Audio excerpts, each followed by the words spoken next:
దేవుని నామానికి మహిమ కలుగులాగా మనందరము లేచి నిలిచి ఉండి ఆంధ్ర క్రైస్తవ కీర్తన నుండి 283వ కీర్తన స్తోత్ర అర్పణ నర్పింతుము అనే కీర్తన పాడుతూ ఈ ఆరాధన ప్రారంభం చేద్దాం.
ప్రార్థించుదము.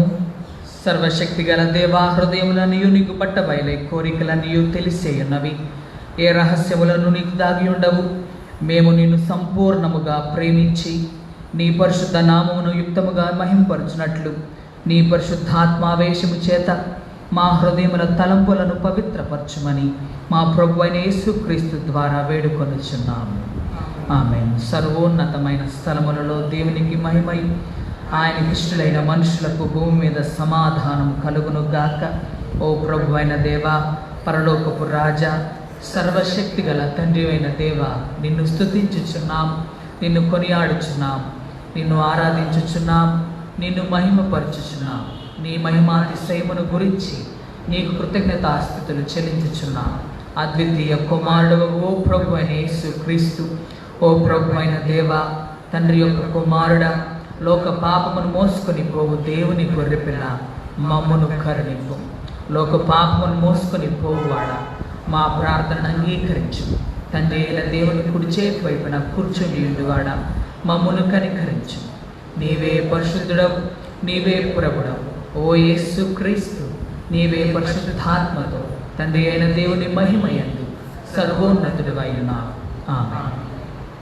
మన ప్రభు అయిన యేసు క్రీస్తు చెప్పినదేమనగా, ఇశ్రాయేలు వినుము, మన దేవుడగు ప్రభువు, అద్వితీయుడగు ప్రభువు, నీవు నీ పూర్ణ హృదయముతోనూ, నీ పూర్ణ ఆత్మతోనూ, నీ పూర్ణ మనస్సుతోనూ, నీ పూర్ణ బలముతోనూ నీ దేవుడైన ప్రభువును ప్రేమింపవలెను.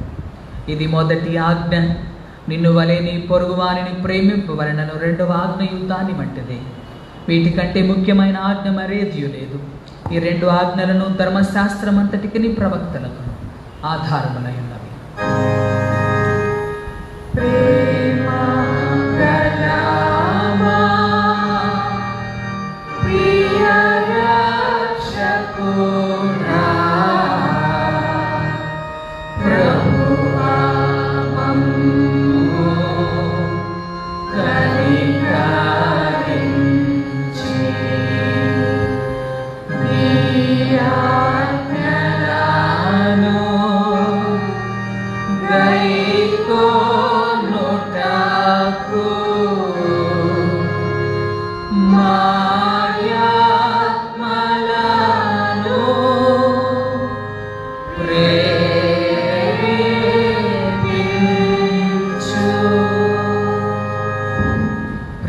దేవుని మిక్కిలి పరిశుద్ధ వాక్యము వినుటకును ప్రభు యొక్క శరీర రక్తములను పుచ్చుకొనుటకును మనము కూడి వచ్చి ఉన్నాం.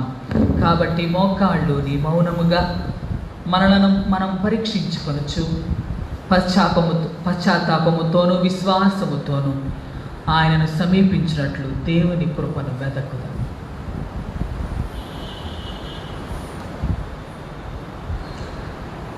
మన పాపముల నిమిత్తము వాస్తవముగాను పట్టుదలతోనూ పశ్చాత్తాపడి మన పొరుగువారి ఎడల ప్రేమయు స్నేహమును కలిగి ఉండి ఇకను దేవుని ఆజ్ఞను అనుసరించి ఆయన పరిశుద్ధ మార్గములు ఎందు నడుచుకొనుచు క్రొత్త నడవడి గలవారమగుటకు నిశ్చయించుకొనుచున్న మీరు మన ప్రభు అయిన యేసుక్రీస్తు ద్వారా ఆయనతో మరలా సమాధానపరచబడవలనని సర్వశక్తి గల దేవుని ఎదుట మన పాపములను దీన మనసుతో ఒప్పుకుందాం.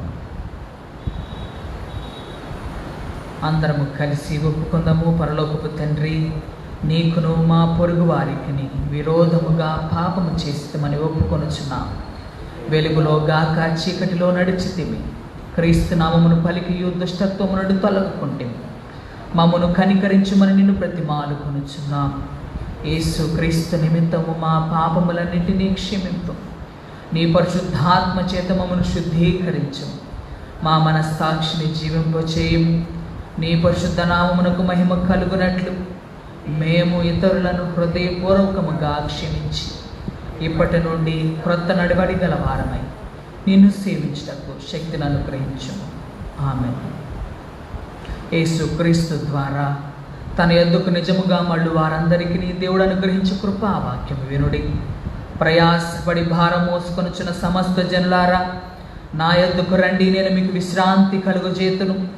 దేవుడు లోకమును ఎంతో ప్రేమించెను కాగా ఆయన తన ద్వితీయ కుమారునిగా పుట్టిన వాని యందు విశ్వాసముంచు ప్రతివాడును నశింపక నిత్య జీవం పొందినట్లు ఆయన అనుగ్రహించెను. పాపులను రక్షించుటకు క్రీస్తు యేసు లోకమునకు వచ్చిన వాక్యము నమ్మదగినదియు పూర్ణాంగీకారమునకు యోగ్యమునై ఉన్నది. ఎవడైనను పాపము చేసిన ఎడల నీతిమంతుడైన యేసుక్రీస్తు అను ఉత్తరవాది తండ్రి యొద్ద మనకున్నాడు. ఆయనే మన పాపములకు శాంతికరమై ఉన్నాడు. మన పరలోకపు తండ్రి అయిన సర్వశక్తి గల దేవుడు తమ సహోదరులను క్షమించి మనస్ఫూర్తి అయిన పశ్చాత్తాపముతోనూ నిజమైన విశ్వాసముతోనూ తన వైపునకు మళ్ళు వారందరికీ నీ పాపములను క్షమించునని తన గొప్ప కనికరము వల్ల మాట ఇచ్చి ఉన్నాడు.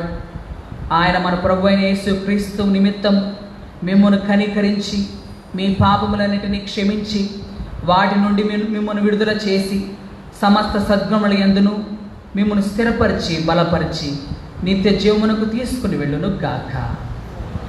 ఆమేన్. దేవునికి స్తోత్రము కలుగును గాక. ప్రభు మీకు తోడైండును గాక. ఈ దినమును కొరకైన సంగ్రహ ప్రార్థన. నిత్యుడు వగు దేవా, కుమారుడైన యేసుక్రీస్తు ద్వారా కనికరమును జీవిత సంపూర్ణతను ప్రత్యక్షపరిచి వనరుల యాజమాన్యమును బాధ్యతతో నిర్వహించుటకు మమ్మను పిలిచినావు కదా. కాబట్టి మేము దేవుని భయంతోనూ నీ వనరులను నమ్మకముతో నిర్వహించు వారముగా నిరూపించుకున్నటకు తగిన జ్ఞానమును అనుగ్రహించుమని, అలాగుననే మా దాతృత్వము పొంగి పొరనట్లు చేసి నీ వరముల నుంచి మంచి దాసుల వలె నిర్వహించు వారమవునట్లు దయచేయమని నీతోనూ పరిశుద్ధాత్మతోనూ నిత్యము జీవించుచు పరిపాలించుచుండెడి నీ కుమారుడైన యేసుక్రీస్తు ద్వారా ప్రార్థించుచున్నాము.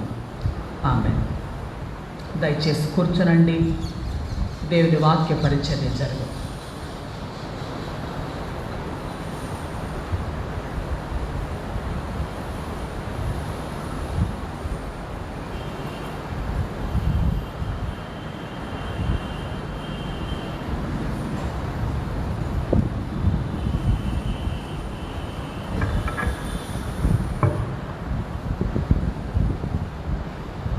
నేటి పరిశుద్ధ దినమునకై ఏర్పాటు చేయబడిన మొదటి పాఠము పాత నిబంధన గ్రంథము నుండి నిర్గమాకాండము 18వ అధ్యాయము 13వ వచనము నుండి 27వ వచనం వరకు గల దేవుని వాక్యమును విందాము. నిర్గమాకాండము 18వ అధ్యాయము 13వ వచన ప్రారంభం.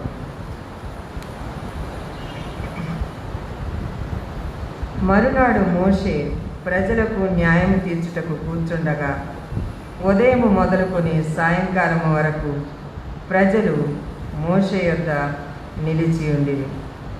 మోషే ప్రజలకు చేసినదంతయు అతని మామ చూచి, నీవు ఈ ప్రజలకు చేయుచున్న ఈ పని ఏమిటి?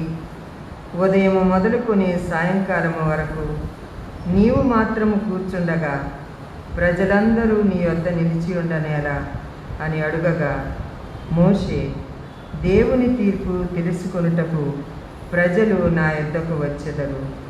వారికి వ్యాజ్యము ఏదైనాను కలిగిన ఎడల నా యొద్దకు వచ్చెదరు. నేను వారి విషయము న్యాయము తీర్చి దేవుని కట్టడలను ఆయన ధర్మశాస్త్ర విధులను వారికి తెలుపుచున్నానని తన మామతో చెప్పెను. అందుకు మోషే మామ అతనితో, నీవు చేయుచున్న పని మంచిది కాదు. నీవును నీతో ఉన్న ఈ ప్రజలను నిశ్చయముగా నలిగిపోవుదురు. ఈ పని నీకు మిక్కిలి భారము. అది నీవు ఒక్కడవే చేయజాలవు. కాబట్టి నా మాట వినుము. నేను నీకు ఒక ఆలోచన చెప్పెదను. దేవుడు నీకు తోడయుండును. ప్రజల పక్షమున నీవు దేవుని సముఖమందు ఉండి వారి వ్యాజ్యములను దేవుని యొద్దకు తేవలెను. నీవు వారికి ఆయన కట్టడలను ధర్మశాస్త్ర విధులను బోధించి వారు నడవవలసిన త్రోవను వారు చేయవలసిన కార్యములను వారికి తెలుపవలెను. మరియు నీవు ప్రజలందరిలో సామర్థ్యము, దైవభక్తి, సత్యాసక్తి కలిగి లంచకొండులు గాని మనుషులను ఏర్పరచుకొని 1000 మందికి ఒకనిగాను, 100 మందికి ఒకనిగాను, 50 మందికి ఒకనిగాను 10 మందికి ఒకనిగాను వారి మీద న్యాయాధిపతులను నియమింపవలెను. వారు ఎల్లప్పుడూ ప్రజలకు న్యాయము తీర్చవలెను. అయితే గొప్ప వ్యాజ్యములనన్నిటినీ నీ యొద్దకు తేవలెను. ప్రతి అల్ప విషయమును వారే తీర్చవచ్చును. అట్లు వారు నీతో కూడా ఈ భారమును మోసిన ఎడల నీకు సులువుగా ఉండును. దేవుడు ఎలాగు చేయుటకు నీకు సెలవిచ్చిన ఎడల నీవు ఈ పని చేయుచు దాని భారమును సహింపగలవు. మరియు ఈ ప్రజలందరూ తమ తమ చోట్లకు సమాధానముగా వెళ్ళుదురని చెప్పాను. మోషే తన మామ మాట విని అతడు చెప్పినదంతయు చేసెను.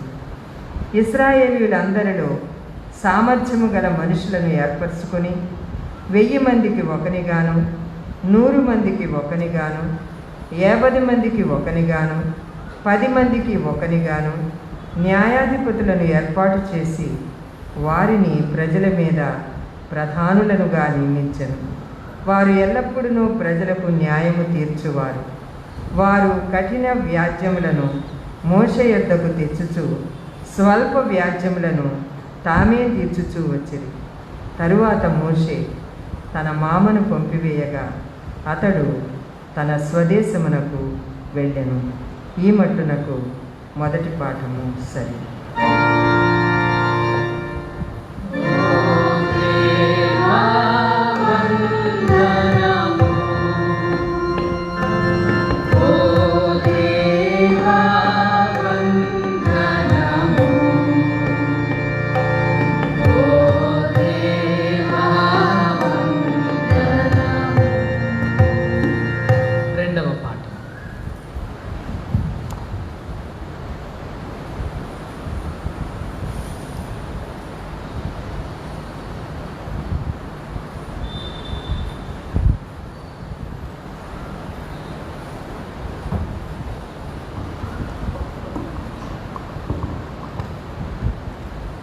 ఈ పరిశుద్ధ ఆదివారపు ఆరాధనకై ఏర్పాటు చేయబడిన రెండవ పాఠము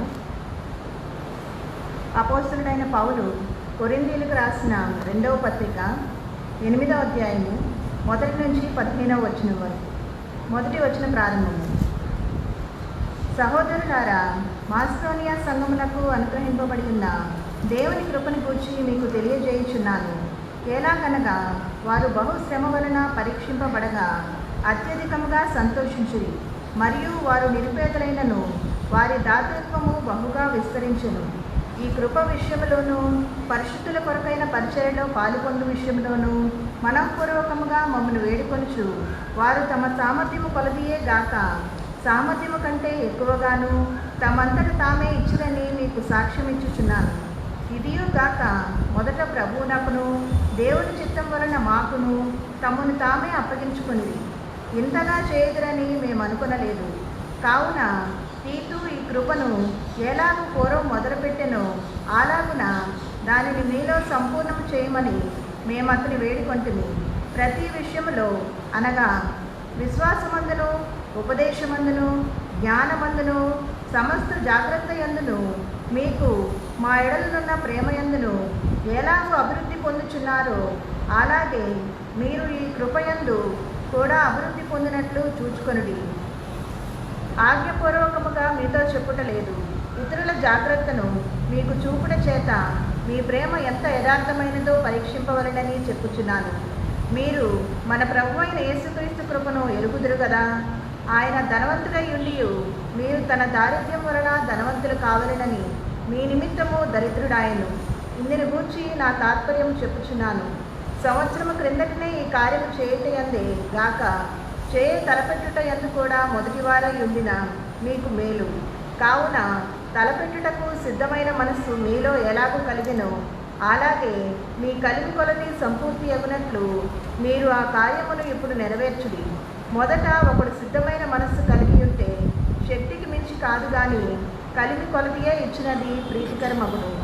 ఇతరులకు తేలికగాను మీకు భారముగాను ఉండవలనని చెప్పుటలేదు కానీ హెచ్చుగా కూర్చుకొనిన వానికి ఎక్కువ మిగలలేదనియు తక్కువగా కూర్చుకునే వానికి తక్కువ కాలేదనియు రాయబడిన ప్రకారము అందరికీ సమానముగా ఉండు నిమిత్తము ప్రస్తుతమందు మీ సమృద్ధి వారి అక్కరకును మరి ఒకప్పుడు వారి సమృద్ధి మీ అక్కరకును సహాయమై ఉండవలెనని ఇలాగ చెప్పుచున్నాను.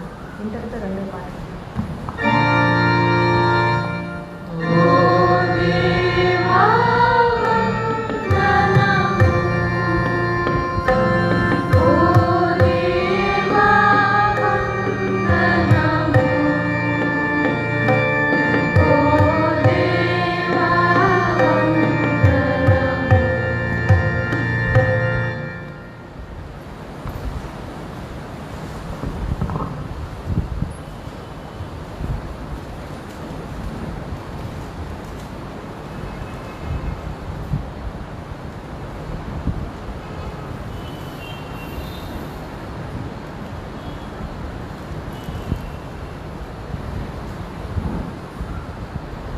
నేటి పరిశుద్ధ దినమునకై ఏర్పాటు చేయబడిన గాస్పల్ లెసన్ పరిశుద్ధ మత్తయి సువార్త 25వ అధ్యాయము 14వ వచనము నుండి 30వ వచనం వరకు గల దేవుని వాక్యమును చదువుకొని వెళ్దాం.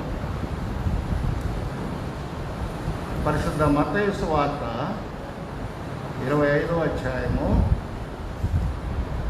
14 నుండి ప్రారంభం.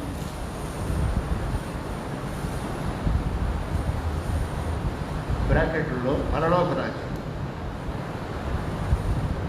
ఒక మనుష్యుడు దేశాంతరమునకు ప్రయాణమై తన దాసులను పిలిచి తన ఆస్తి వారికి అప్పగించినట్లుండు.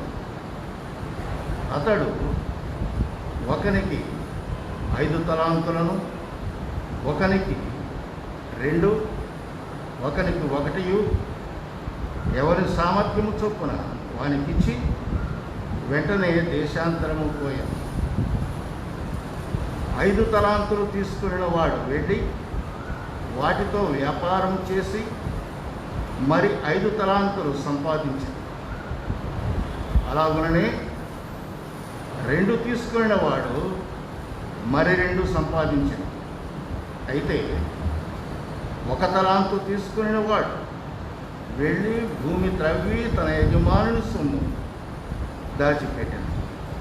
బహుకాలమైన తరువాత ఆ దాసుల యజమానుడు వచ్చి వారి యొద్ద లెక్క చూచుకొనెను. అప్పుడు 5 తలాంతులు తీసుకున్న వాడు మరి 5 తలాంతులు తెచ్చి, అయ్యా, నీవు నాకు 5 తలాంతులు అప్పగించి వెళితివే, అదియుగాక మరి 5 తలాంతులు సంపాదించుకునని చెప్పాను.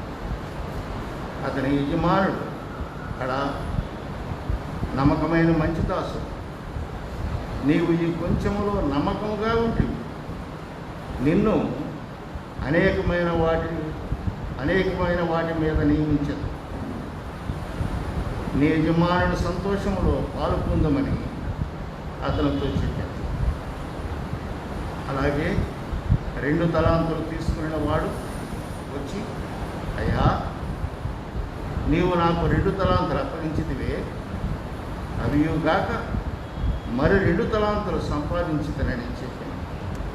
అతని యజమానుడు, అలా నమ్మకమైన మంచి దాసుడు, నీవు ఈ కొంచెములో నమ్మకంగా ఉండి నిన్ను అనేకమైన వాటి మీద నియమించదు. నీ యజమానుల సంతోషములో పాలు పొందమని అతనితో చెప్పాడు.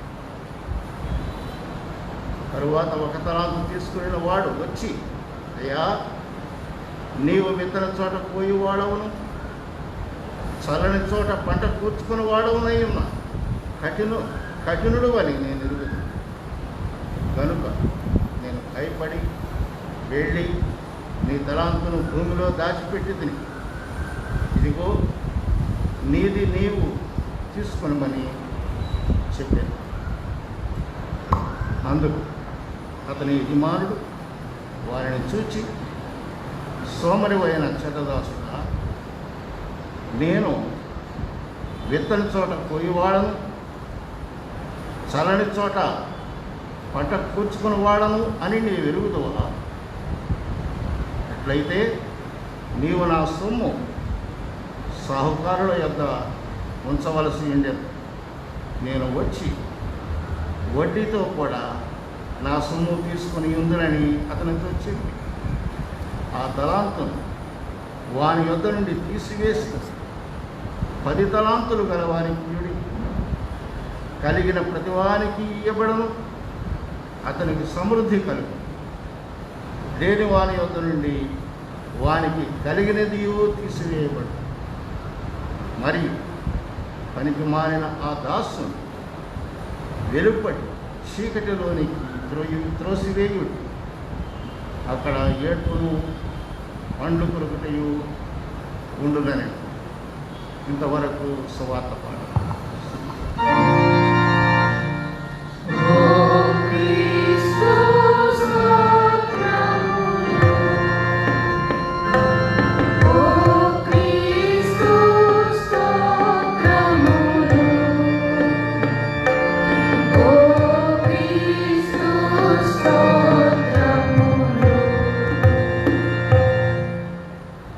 మనమందరం అదే రీతిగా నిలుచుండి 432వ సంగీతం యేసు మమ్ము నడిపించు మొదటి వచనము చివరి వచనము పాడు.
మమ్మల్ని మిక్కిలిగా ప్రేమించిన మా ప్రియ పరలోకపు తండ్రి, నీ ఘనమైన నామానికి వందనాలు, స్తోత్రాలు ప్రభువా. గడిచిన కాలమంతయు నీ కృపాక్షేమాలను మా వెంట ఉంచారు. మా చుట్టూ ఉన్నటువంటి పరిస్థితులు బాగోకపోయినప్పటికీ నీ సజీవ లెక్కలో మమ్మల్ని నుంచి ప్రభువా నీ సన్నిధిలో చేరేటువంటి ధన్యతను, భాగ్యాన్ని మాకు దయచేశారు. ఎంతోమందికి భాగ్యము లేదు, అయినప్పటికీ నీ ప్రభువా నీ సన్నిధిలో చేరి నిన్ను ఆరాధించేటువంటి మహా గొప్ప భాగ్యాన్ని మాకు అనుగ్రహించారు. ఈ ఆరాధనంతట్లో మీరు మాకు తోడుగా ఉండండి. వాక్య ధ్యానంతో మీరు మాతో మాట్లాడి వినగలిగిన చెవులు, గ్రహించగలిగిన మనస్సును మాకు దయచేసి నీ సిలువ చాటును మరుగుపరిచి నీ పాత్రలుగా మమ్మల్ని ఉపయోగించుకోమని క్రీస్తు పేరట పెడుతున్నాము తండ్రి. దయచేసి కూర్చునండి. క్రీస్తునందు ప్రియమైన దేవుని బిడ్డలారా కూడి వచ్చిన మీకందరికీ శుభాలు తెలియజేస్తూ ఉంటున్నాను. చాలా కాలం అయిపోయింది దేవుని సన్నిధిని చూచి కదా. దావీదు మహాభక్తుడు ప్రార్థన చేస్తూ ఉండేవాడు. దావీదు ఎన్నిసార్లు ప్రార్థన చేసేవాడు? దినమునకు 7 మార్లు దావీదు మహాభక్తుడు ప్రార్థన చేసేవాడు.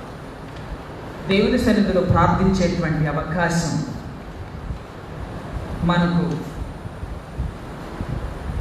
తక్కువైనటువంటి సందర్భాన్ని మనం అనుభవించాం. దేవుని సన్నిధికి రాలేనటువంటి అనుభవాన్ని మనం అనుభవించాం కదా. మనందరి జీవితాల్లో ఒక ప్రాముఖ్యమైనటువంటి ఒక ఘట్టం ఈ కరోనా మహమ్మారి. మన గృహాల్లో దేవుని ఆరాధించేటువంటి భాగ్యం మనకున్నప్పటికీ దేవుని మందిరాన్ని చూసేటువంటి భాగ్యం మనకు లేకపోయిందని బాధపడిన వారు లేకపోలేదు. అయినప్పటికీ కొంతమంది దేవుని సన్నిధికి వచ్చి ఖాళీ సమయాల్లో ప్రార్థన చేసిన బిడ్డలు నేను చూశాను. అయినప్పటికీ దేవుని సంఘంలో మరొక మారు చేరేటువంటి భాగ్యాన్ని దేవుడు మనకు అనుగ్రహించాడు. అందును బట్టి దేవుని ఎంతగానో మనం స్తుతించాల్సినటువంటి అవసరత ఉంది. ప్రస్తుత సమాజాన్ని గురించి మనం ఆలోచన చేస్తే సంఘాల్లో అనైక్యత చోటు చేసుకుంది. కరోనా వచ్చేసరికి చాలా గొర్రెలన్నీ కూడా చెదిరిపోయినటువంటి సందర్భాల్లో ఉంటాయేమో అని కొంతమంది సంఘ నాయకులు, సంఘ కాపరులు భావన చేస్తూ ఉన్నారు. సంఘ నాయకత్వం అనేది చాలా ప్రాముఖ్యమైనటువంటి స్థితి. సంఘంలో ప్రతి విశ్వాసికి సంఘం పట్ల బాధ్యత ఉన్నది. ప్రతి విశ్వాసి సంఘం పట్ల బాధ్యతను చూపించాలి. ప్రతి క్రైస్తవుడు, ప్రతి విశ్వాసి కేవలం కాపరులు మాత్రమే కాదండి. ప్రతి విశ్వాసికి ఆ బాధ్యత ఉంది. ఎవరైతే సంఘం పట్ల బాధ్యత కలిగి జీవిస్తారో, నిజాయితీగా ఉంటారో, నమ్మకత్వాన్ని కలిగి జీవిస్తారో వారి జీవితాలు ఫలింపు కలిగినటువంటి స్థితిలోకి వెళతాయి అని చెప్పటంలో ఏమాత్రం సందేహం లేదు. సందేహపడకూడదు అని చెప్పటం అతిశయోక్తి కాదు. ప్రియమైన వారలారా, దేవుని ఆలయాన్ని చూసి మనం చాలా కాలం అయింది. ఒకసారి దేవుని ఆలయాన్ని తనివితేరా చూసిన సందర్భాన్ని చూసుకోండి. మీరంతా దేవుని మన ఆల్టర్లో ఉన్నటువంటి క్రాస్ని మీరు ఒకసారి చూసుకోండి కదా. మీరు మీ గృహాల్లో నిలబడి ప్రార్థిస్తున్నప్పుడు, మోకరించి ప్రార్థన చేస్తూ ఉన్నప్పుడు ఖచ్చితంగా శిలువ గుర్తొస్తుంది. ఆల్టర్లో ఉన్న పాదులు గుర్తొస్తారు. ఆల్టర్ యొక్క స్వరూపం, స్వభావం మీకు గుర్తొస్తుంది. పరిశుద్ధాత్మ దేవుడు ఆ విధంగా గుర్తు చేస్తాడు. సంఘం పట్ల బాధ్యతను, సంఘం పట్ల ఒక విన్నపాన్ని చేయడానికి దేవుడు మనం గుర్తు చేస్తాడు. మీరు ఎప్పుడైనా ఒకటి గుర్తుపెట్టుకోండి, మీరు చేసేటువంటి ప్రార్థనలు ఎవరైనా గుర్తొచ్చారనుకోండి, ఏదైనా గుర్తొచ్చింది అనుకోండి, దేవుడే మీకు గుర్తు చేస్తూ ఉన్నాడు. దాని గురించి మీరు ప్రార్థన చేయాలని అర్థం. కాబట్టి సంఘం పట్ల ప్రతి ఒక్క విశ్వాసి బాధ్యత ఏదైనా ఉంది అని అంటే అది ప్రార్థన. ప్రతి సంఘం కోసం, సంఘంలో ఉన్నటువంటి గలిబిలి కోసం, సంఘంలో ఉన్నటువంటి అనైక్యత కోసం, సంఘాలు అట్లాంటివేమి తలెత్తకుండా ప్రతి ఒక్క విశ్వాసి ప్రార్థించాల్సినటువంటి బాధ్యత ప్రతి ఒక్క విశ్వాసి కర్తవ్యం అని మనం జ్ఞాపకం చేసుకోవాలి. దక్షిణ ఇండియా సంఘం వారు ఈరోజు మనకు ఏర్పాటు చేసినటువంటి అంశం ఏంటంటే స్టూవర్డ్షిప్, గృహ నిర్వాహకత్వపు బాధ్యత, బాధ్యతాయుతముగా వనరుల వినియోగం. బాధ్యతాయుతంగా మన చుట్టూ ఉన్నటువంటి వనరుల్ని చక్కగా ఉపయోగించుకోవాలి అనేటువంటి అంశాన్ని ఈ రోజున మనకిచ్చారు. దాన్ని ఆంగ్ల భాషలో స్టూవర్డ్షిప్ అని అంటారు. స్టూవర్డ్ అనగా మాటకు అర్థం ఏంటి అని అంటే అది గ్రీకు భాషలో ఐకోమోనోస్ అనేటువంటి గ్రీకు పదాన్ని అక్కడ వాడారు. ఐకోస్ అనగా హౌస్, దేవుని ఇల్లు. మోనోస్ అనగా బాధ్యత వహించటం, మేనేజ్మెంట్ చేయటం. గృహ నిర్వాహకత్వ బాధ్యతను గురించి ఐకోనోమోస్ అనేటువంటి గ్రీకు పదాన్ని నూతన నిబంధనలో వాడారు. అయితే పాత నిబంధన గ్రంథంలో మీరు ఆలోచన చేసినట్లయితే ఎవరైతే గృహం పైన, గృహ విషయాల ఎవరైతే చూస్తారో వాళ్ళకి ఆ పదాన్ని వాడారు. హెబ్రీ భాషలో బాయిత్ అనేటువంటి పదాన్ని వాడారు. అనగా అర్థం ఏంటి అని అంటే గృహాన్ని చూసుకునేటువంటి వాడు. యోసేపు ఫరో గృహాన్ని చూసుకున్నాడు. యోసేపు మంచి ప్రధానమంత్రి స్థాయిలో ఉన్న తర్వాత అతను రాజకీయ కార్యకలాపాలను చూసుకుంటున్నటువంటి సమయంలో అతని దగ్గర ఉన్నటువంటి ఒక మంచి దాసుడు తన గృహాన్ని నిర్వర్తించాడు. అట్లాంటి వారిని గృహ నిర్వాహకులు, గృహాన్ని నిర్వహించేవారు అని చెప్పేసి అంటారు. కదా. ఇంటి యజమానుడు ఉంటాడు. యజమానుడు ఉన్నప్పటికీ కూడా ఇంటికి యజమానుడు భర్త అయితే గృహాన్ని నిర్వహించేది మాత్రం స్త్రీయే. భారతీయ దృక్పథంలో, భారతీయ సాంప్రదాయంలో స్త్రీకి చాలా ప్రాముఖ్యమైనటువంటి గౌరవాన్ని ఇచ్చారు గృహ నిర్వాహకత్వ బాధ్యతలు. ప్రియమైన వారలారా, ఈ గృహ నిర్వాహకత్వం అనేటువంటిది చాలా బాధ్యతాయుతంగా నిర్వహించాల్సినటువంటి అవసరత ఉంది. తర్వాత కాలంలో సువార్థికులకి ఈ పదాన్ని వాడారు. ఎవరైతే దేవుని యొక్క వాక్య పరిచర్య చేస్తారో, దేవుని యొక్క స్వార్థ పని ఎవరైతే చేస్తారో, దేవుని గృహాన్ని ఎవరైతే కాస్తా ఉన్నారో వారికి ఈ పదాన్ని వాడినట్లుగా మనం జ్ఞాపకం చేసుకోవాలి. రెఫరెన్సెస్ చెప్తున్నాను. 1 కొరింథీ పత్రిక 4వ అధ్యాయం 1-2 వచనాల్లో, అదేవిధంగా 1 పేతురు పత్రిక 4వ అధ్యాయం 10వ వచనంలో, తీతు పత్రిక 1వ అధ్యాయం 7వ వచనంలో, తీతు పత్రికలో అయితే అధ్యక్షునికి గృహ నిర్వాహక పదం వాడబడింది. ఎవరైతే ఇక్కడ నిలబడి అధ్యక్షత వహిస్తారో వారికి పదాన్ని వాడారు. ఎవరైతే అధ్యక్షుడిగా ఉంటాడో అతనిదే ఈ గృహాన్ని నిర్వహించేటువంటి బాధ్యత. మన సంఘానికి అధ్యక్షుడు ప్రెసిడెంట్ ఇన్ఛార్జ్, ఆల్ సెయింట్స్ సంఘానికి అధ్యక్షుడు, ఆయనే ప్రతిదాన్ని నిర్వహిస్తారు. ఎక్కడ ఏ గొర్రెలు ఉన్నాయి, ఏ కుటుంబంలో ఎట్లాంటి అవసరత ఉంది, ఎట్లాంటి ప్రార్థన విజ్ఞాపనలు ఉన్నాయి, వారికి ఏ విధంగా సహాయం చేయాలి, ఎవరెవరైతే సంఘంలో పేదలు ఉన్నారు, అవసరతల్లో అక్కర్లు ఎవరైతే ఉన్నారో వాళ్ళందరినీ సరిగ్గా సరిసమానంలో చూసేటువంటి అవసరత గృహ నిర్వాహకుని బాధ్యత అని మనం జ్ఞాపకం చేసుకోవాలి. హ్యూమన్ రిసోర్స్ అనేటువంటిది మీరు ఈ పదాన్ని మీరు వినుంటారు. MBA చేసేటువంటి వారికి హ్యూమన్ రిసోర్స్ మేనేజ్మెంట్ అనేటువంటి సబ్జెక్ట్లో వస్తుంది. హ్యూమన్ రిసోర్సెస్ అనేటువంటిది చాలా ప్రాముఖ్యమైనది. హ్యూమన్ రిసోర్సెస్ లేకుండా ఎక్కడ ఏ పని జరగదు, ఎవరు ఏ పని చేయలేరు. ఏ పనైనా జరగాలి అంటే ఖచ్చితంగా హ్యూమన్ రిసోర్స్ అవసరం అని మనం జ్ఞాపకం చేసుకోవాలి. ఒక ఆర్గనైజేషన్ ఉంది అని అంటే మీరు ఆలోచన చేయండి. మీరు చాలామంది ఆర్గనైజేషన్స్లో పనిచేస్తూ ఉన్నారు. రకరకాల ప్రభుత్వ రంగ సంస్థల్లోనూ రకరకాల సంస్థలు మీరు పనిచేస్తూ ఉన్నారు. ఆ పనిచేసే వారందరికీ ప్రాముఖ్యంగా 4 అంశాలు ఖచ్చితంగా వారికి అవైలబిలిటీలో ఉండాలి. ఒకటి ఏంటి అని అంటే ఎన్ష్యూర్ ఈక్వల్ ఆపర్చునిటీస్, సమానమైనటువంటి అవకాశాలు ఉండాలి. దేవుని సంఘంలో సమానత్వం అనేటువంటిది చాలా ప్రాముఖ్యమైనటువంటి ప్రతిపాదన. దేవుడు అందరినీ సమానంగా చూస్తాడు. నీకు అధికారం ఉందని, నీకు బాగా చదువుకున్నావని, లేకపోతే మంచి ఆస్తిపాస్తులు ఉన్నాయని, పలుకుబడి ఉందని చెప్పేసి దేవుడు నిన్ను చూడడు. సంఘంలో every human being is very precious to God. నువ్వు చిన్నవాడమైనా పెద్దవాడమైనా, ఎంత గొప్ప అంతస్తులో ఉన్నప్పటికీ, ఎంత గొప్ప అధికారంలో ఉన్నప్పటికీ, ఎంత ధనం ఉన్నప్పటికీ దేవుని సన్నిధిలో సమానమే. అదేవిధంగా ఆర్గనైజేషన్స్కి వర్తిస్తుంది. అదేవిధంగా ఎవరైతే ఎంప్లాయ్మెంట్ కోసం వస్తారో వారికి సరైనటువంటి సిద్ధపాటుని కల్పించాలి. తర్ఫీదునివ్వాలి. ట్రైన్ ఎంప్లాయీస్, వారికి ఖచ్చితంగా తర్ఫీదునివ్వాలి. వారి యొక్క పనుల్లో వారి యొక్క సామర్థ్యాన్ని బట్టి ఎవరిని విమర్శించకూడదు. అందుకనే వారు ఏదైతే పనికి పిలుచుకున్నామో ఆ పిలువబడినటువంటి వారిని ఖచ్చితంగా తర్ఫీదు చేయాలి. మూడవది ఏంటి అని అంటే ఎవరైతే ఎంప్లాయీస్ నీడ్స్ని మనం తీర్చగలం, ఎవరైతే అవసరంలో ఉన్నారో, అక్కర్లో ఉన్నారో వారిని గుర్తించడం చాలా ప్రాముఖ్యం. సెన్స్ ఆఫ్ నీడ్ ఖచ్చితంగా ఉండాలి. సెన్స్ ఆఫ్ నీడ్ ఖచ్చితంగా లేకపోతే ఒక ఆర్గనైజేషన్ సరిగ్గా నడవదు. ప్రతి కుటుంబంలో ఎన్నో అవసరతలు అక్కర్లో ఉంటాయి. ప్రతి ఒక్క వ్యక్తి యొక్క అవసరం తీర్చగలగటం ప్రతి ఒక్క యజమాని యొక్క బాధ్యత, గృహ నిర్వాహకుని బాధ్యత అని మనం జ్ఞాపకం చేసుకోవాలి. ఇంకొకటి ఏంటి అని అంటే యునైటెడ్ రిలేషన్షిప్ని మనం పెంచాలి. ఎక్కడెక్కడైతే అనైక్యత ఉందో, ఎవరెవరి మధ్య అయితే సత్సంబంధాలు లేవో, ఎవరి మధ్య అయితే విభేదాలు ఉన్నాయో, కక్షలు ఉన్నాయో వాటినన్నింటినీ సరిచేయాల్సినటువంటి బాధ్యత గృహ నిర్వాహకుడిని. దేవుని సంఘంలో కక్షలు, కార్పణ్యాలు, విభేదాలు, రకరకాలైనటువంటి అనైక్యతకు తావులేదు. దేవుడు సమానత్వపు సంఘంగా, ప్రజాస్వామ్యపు సంఘంగా, డెమోక్రటిక్ చర్చ్గా దేవుడు సంఘాన్ని నిర్మించాడు. సంఘంలో ప్రతి ఒక్కరు సమానమే. ఒకరు పెద్ద ఒకరు చిన్న అనేది లేదు, హైరార్కీ లేదు. ప్రియమైన వారలారా, మీరు ఆలోచన చేయండి. అదే దృక్పథంలో యునైటెడ్ రిలేషన్షిప్స్ని మనం పెంచాల్సినటువంటి అవసరం ఉంది. అదే రీతిలో డిస్క్రిమినేషన్ కూడా మనం పోగొట్టాలి.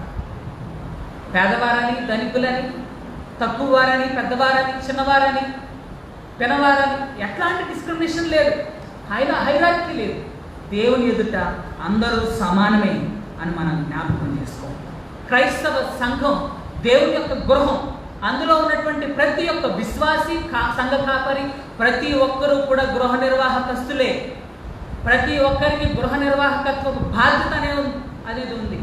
Every human being as a స్టూవర్డ్షిప్ అని మనం జ్ఞాపకం చేసుకోవలసిన అవసరం ఉంది.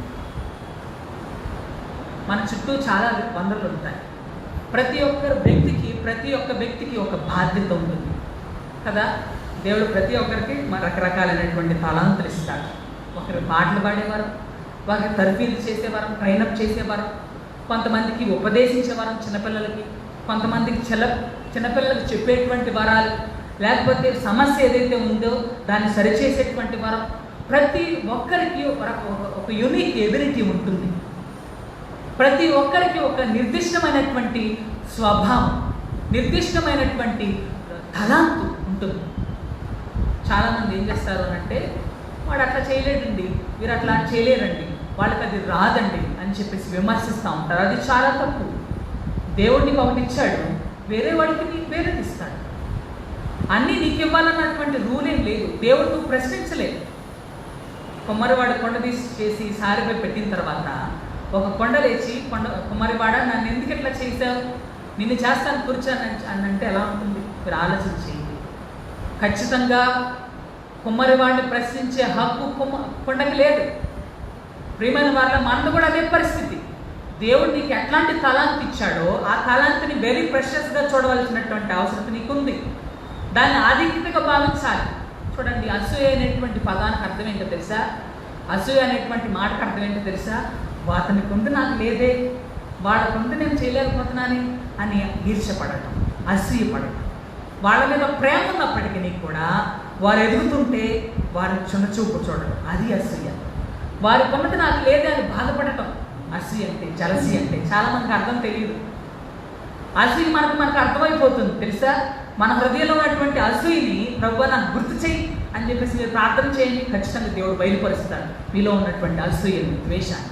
ప్రియమైన వారి ద్వారా మనం ఆలోచించవలసిన అవసరం ఉంది. ప్రతి ఒక్క వ్యక్తి కూడా దేవుని సంఘం పట్ల బాధ్యత కలిగి నిర్వహించాలి. ప్రతి ఒక్కరూ కూడా బాధ్యత కలిగి నిర్వహించాలి. చూడండి, సంఘం అంటే చూడండి, వనరుల దుర్వినియోగం, వినియోగం అనే మాటలు మీరు వినుంటారు. వినియోగం, సద్వినియోగం, దుర్వినియోగం, ఈ 3 పదాలు మీరు వింటారు. ప్రతి ఒక్కరికి ఒక్కొక్క రకరకాలైనటువంటి సామర్థ్యాన్ని, ఎబిలిటీని దేవుడు ఇస్తాడు.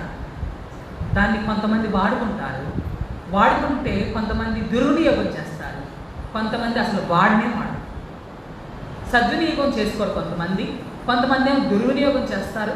కొంతమంది ఏం చేస్తారంటే దాన్ని వాడరు, అది నాది, నా ఇష్టం అని అంటారు. కానీ అది చాలా తప్పు.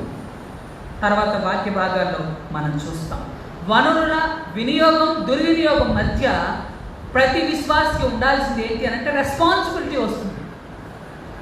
ఒక అవకాశం మనకుంది అని అంటే, ఒక తలాంతు మనకుంది అని అంటే, ఒకరికి చేసేటువంటి అవకాశం మనకుంది అని అంటే అందులో బాధ్యతగా ఉన్నామా లేదా అన్న ప్రశ్న ప్రతి ఒక్క వ్యక్తి వేసుకోవలసిన అవసరత ఉంది. ప్రియమైన వారలారా, మనం జ్ఞాపకం చేసుకోవలసిన ఒక విషయం.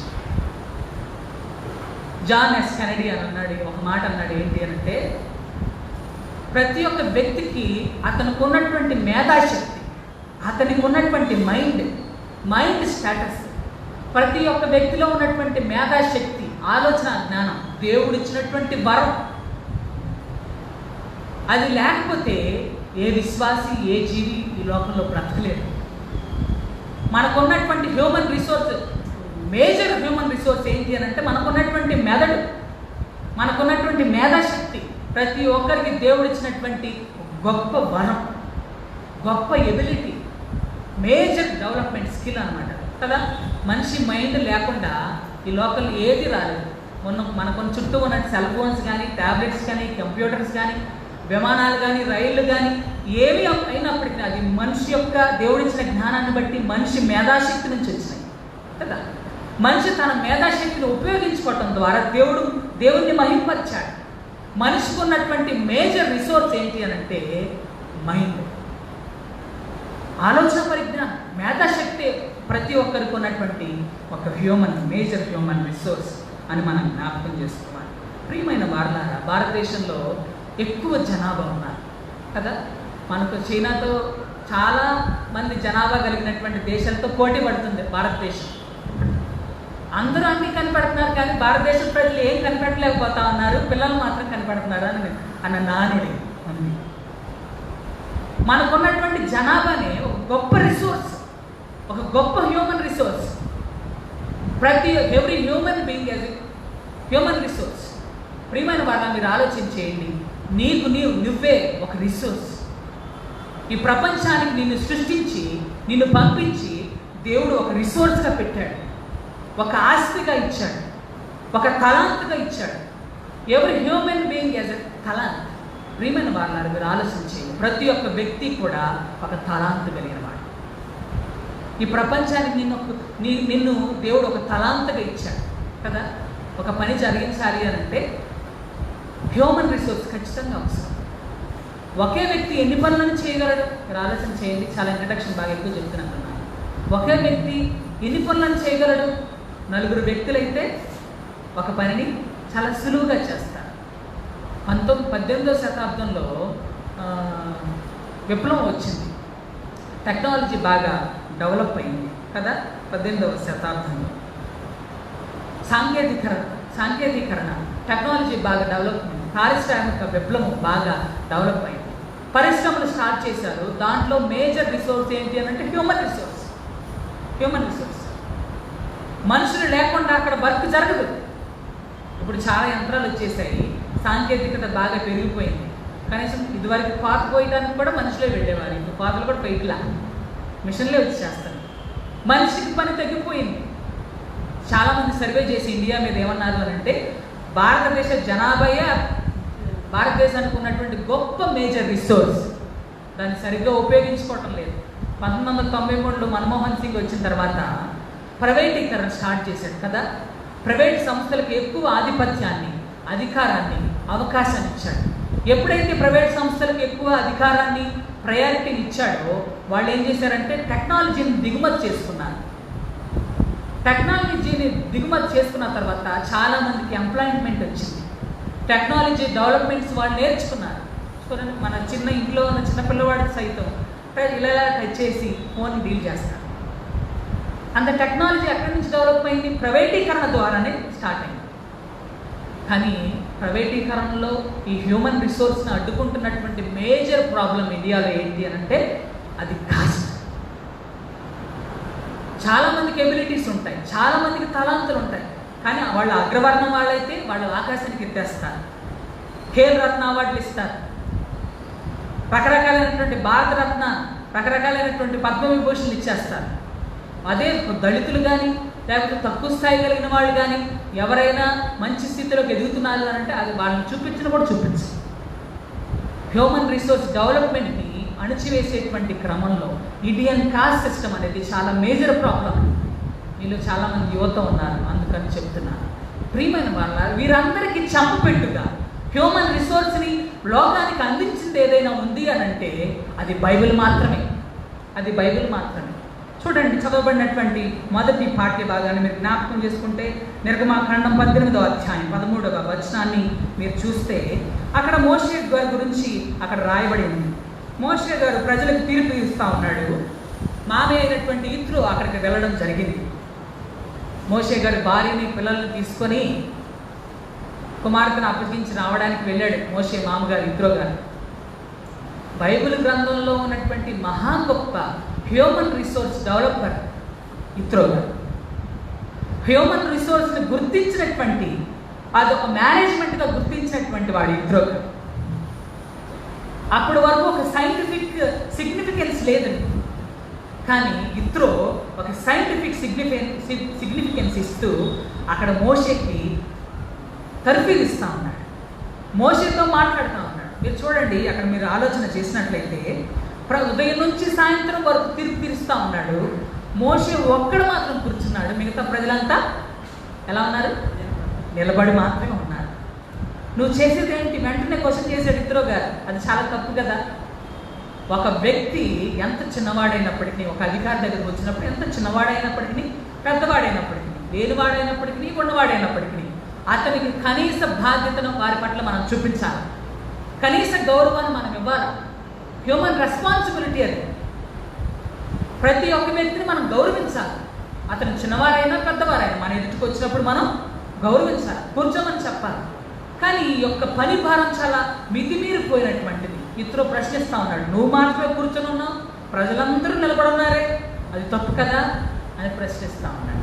కాబట్టి నీకున్న హ్యూమన్ రిసోర్స్ నువ్వు వాడుకో బాబు. ప్రశ్నిస్తూ ఉన్నా, అల్లుడిగా కుమారుడిగా చెప్తా ఉన్నాడు, నీకున్న హ్యూమన్ రిసోర్స్ నువ్వు వాడుకో. చాలామంది ప్రజలు ఉన్నారు. అక్కడ రాయబడినటువంటి మాటలు మీరు చూస్తే చూడండి, మొదటి పార్టీ భాగంలో అక్కడ మాట్లాడుతూ ఉన్నాడు. ఉదయం నుంచి సాయంత్రం వరకు తీర్పు తీరుస్తూ ఉన్నాడు. తీర్పు తీర్చేటువంటి క్రమంలో దోషి నిర్దోషిని మనం చాలా గౌరవించాలి. వాడు దోషి అయినా నిర్దోషి అయినా మనం చాలా గౌరవించాలి. అతని పట్ల మానవతా దృక్పథంతో వ్యవహరించాలి. 14వ వచనం మీరు చూడండి, చదవండి ఎవరైనా. మోషే ప్రజలకు చేసినదంతయు అతని మామ చూచి నీవు నీ ప్రజలకు చేయుచున్న ఈ పని ఏమిటి? ఉదయం మొదలుకొని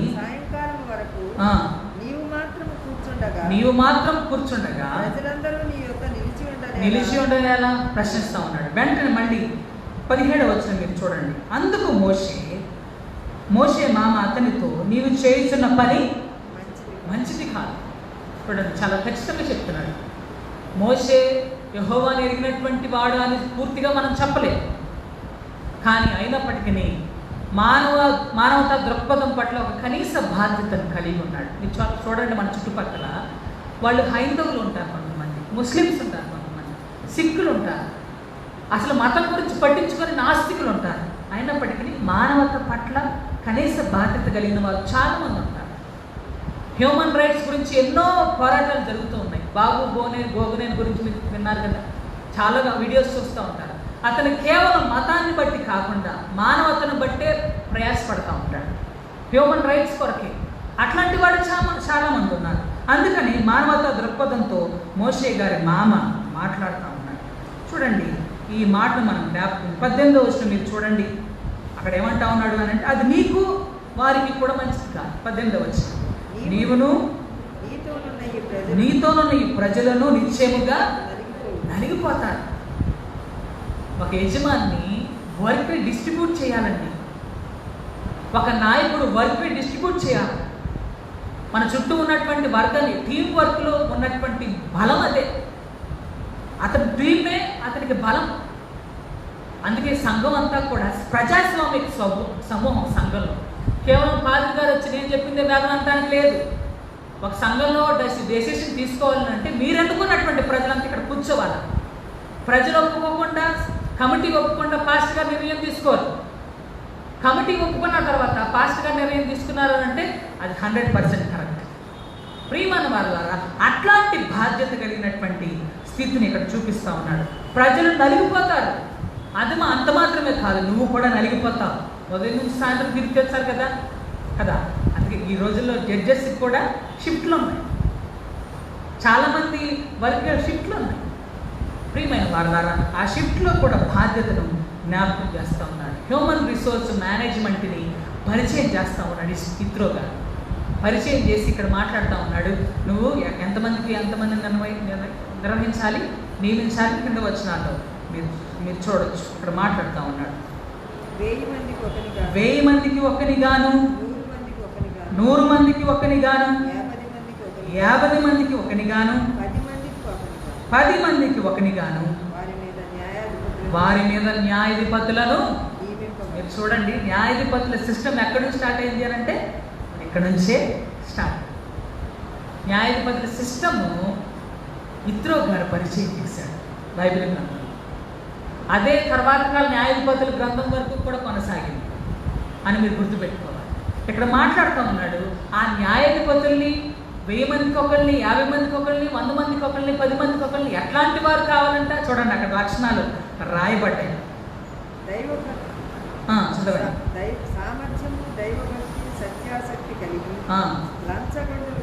లంచగొండులు కానీ మనుషులను ఏర్పరచుకొని 19వ వచనంలో మాట్లాడుతూ ఉన్నాడు.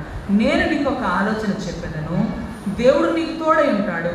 ప్రజల పక్షమును నువ్వు దేవుని సముఖమందు ఉండి వారి వాద్యములను దేవుని యొద్దకు తేవాలి. నీవు వారికి ఆయన కట్టడలను ధర్మశాస్త్ర విధులను బోధించి వారికి నడవవలసిన త్రోవను వారికి చేయవలసిన కార్యమును వారికి తెలపాలి. అక్కడ కింద మాట్లాడుతూ ఉన్నాడు 21వ వచనంలో దైవభక్తి కలిగి అక్కడ మాట్లాడుతూ ఉన్నాడు. నువ్వు ప్రజలందరిలో సామర్థ్యం కలిగి, ఎవరికైతే ఎబిలిటీ ఉందో, కొంతమంది ఏం చేస్తారు అంటే నాయకత్వం వచ్చిందని చాలా ఆధిపత్యాన్ని చూపిస్తారు. కానీ అట్లా కాదు, ఆధిపత్యంలో బాధ్యత ఉన్నది అని మనం జ్ఞాపకం చేసుకోవాలి. ఇక్కడ అందుకే అంటా ఉన్నాడు, ఎవరికైతే సామర్థ్యం ఉందో, ఇన్వర్టెడ్ కామర్స్తో పెట్టుకోండి, అక్కడ ఎవరికైతే ఎబిలిటీ ఉందో, దైవభక్తి ఉందో, రెండవ వాక్యం ఏంటంటే దైవభక్తి, మూడవ విషయం ఏంటి అని అంటే సత్యాసక్తి. అన్యాయం తీర్చేవాడికి అవసరం లేదు, ఎవరైతే సత్యాన్ని పట్టుకుంటారో వారు కావాలి. అందుకే సత్యాసక్తి కలిగి లంచగొండులు కానీ, దేవుని సొమ్మును, దేవుని యొక్క సంఘంలో ఉన్నటువంటి సొమ్మును నాశనం చేయని వారు కావాలి. దేవుని సొమ్ము పట్ల, దేవుని యొక్క ధనం పట్ల ఎట్లాంటి ఆసక్తి లేకుండా కేవలం పని చేయడానికి తల ఉంచేవారు కావాలి సంఘంలో. ప్రియమైన వారు, అందుకని ఈ లక్షణాలు చెప్తారు. లంచగొండులు కాని మనుషులను ఏర్పరచుకొని, ఎంత గొప్ప మంచి మంచి లక్షణాలు చెప్తా ఉన్నాడు మిత్రులు గారు. దేవుడికి తోడై ఉంటాడయ్యా, ఇది మంచి పని కాబట్టి, ఈ మంచి లక్షణాలు కాబట్టి దేవుడికి తోడై ఉంటాడు. కాబట్టి ఈ ప్రకారం చేయి, నీకు ఆలోచన చెప్తాను అని చెప్పేసి హ్యూమన్ రిసోర్స్ మేనేజ్మెంట్కి ఒక ఆజ్యాన్ని పోసినటువంటి వాడు ఇత్రో గారు. ప్రియమైన వారులారా, మనం ఏ విధంగా ఉన్నాం? సంఘంలో చాలా బాధ్యతలు ఉంటాయి. చాలామంది అంటారు అంటే ఆధిక్యత కోసం పాటుపడతారు, ప్రాముఖ్యతల కోసం పాటుపడతా ఉంటారు. దేవుని సంఘంలో కావాల్సింది ఆధిక్యతలు కాదు, ప్రాముఖ్యతలు కాదు, అందరిలో ఉండేటువంటి పేరు గొప్పతనం కాదు. దేవుని సన్నిధిలో కావాల్సింది, దేవుని సంఘంలో కేవలం కావాలనుకునేది పెత్తనం కాదు. దేవుని సంఘంలో కావాలనుకోవాల్సింది నువ్వు ఏంటి అంటే వంగి పరిచర్య చేయటం. సంఘంలో ఉన్నటువంటి ప్రతి ఒక్క అవసరత నీకు ఒక అవకాశం, గుర్తుపెట్టుకో. సంఘంలో ఉన్నటువంటి ప్రతి నీడు అది నాకు అవకాశంగా భావించుకోవాలి. అది ఎంత గొప్ప అవకాశం, ఆ అవసరంతో ఉందంట, ఆ అవసరం తీర్చగలిగినటువంటి స్తోమత నాకు ఉంది అని నువ్వు ముందుకు రావాలి. అది గొప్ప అవకాశంగా నువ్వు భావించాలి. డిఎల్ మూడి ప్రార్థన చేస్తూ ఉన్నాడు, ప్రార్థన చేస్తూ ఉన్నారు, అందరూ ప్రార్థన చేస్తూ ఉన్నారు. అయ్యా, మీటింగ్స్ నిర్వహించాలనుకుంటున్నాం, ప్రార్థన చేస్తాం, $50 కావాలి, అందులో $48 ఉన్నాయి, ఇంకా మిగిలిన డాలర్స్ 2. ఆ 2 లేవయ్యా, కాబట్టి మోకరించి ప్రార్థన చేస్తాం. అక్కడున్న వాళ్ళలో $2 ఇవ్వలేని వాళ్ళు ఎవరు లేరు.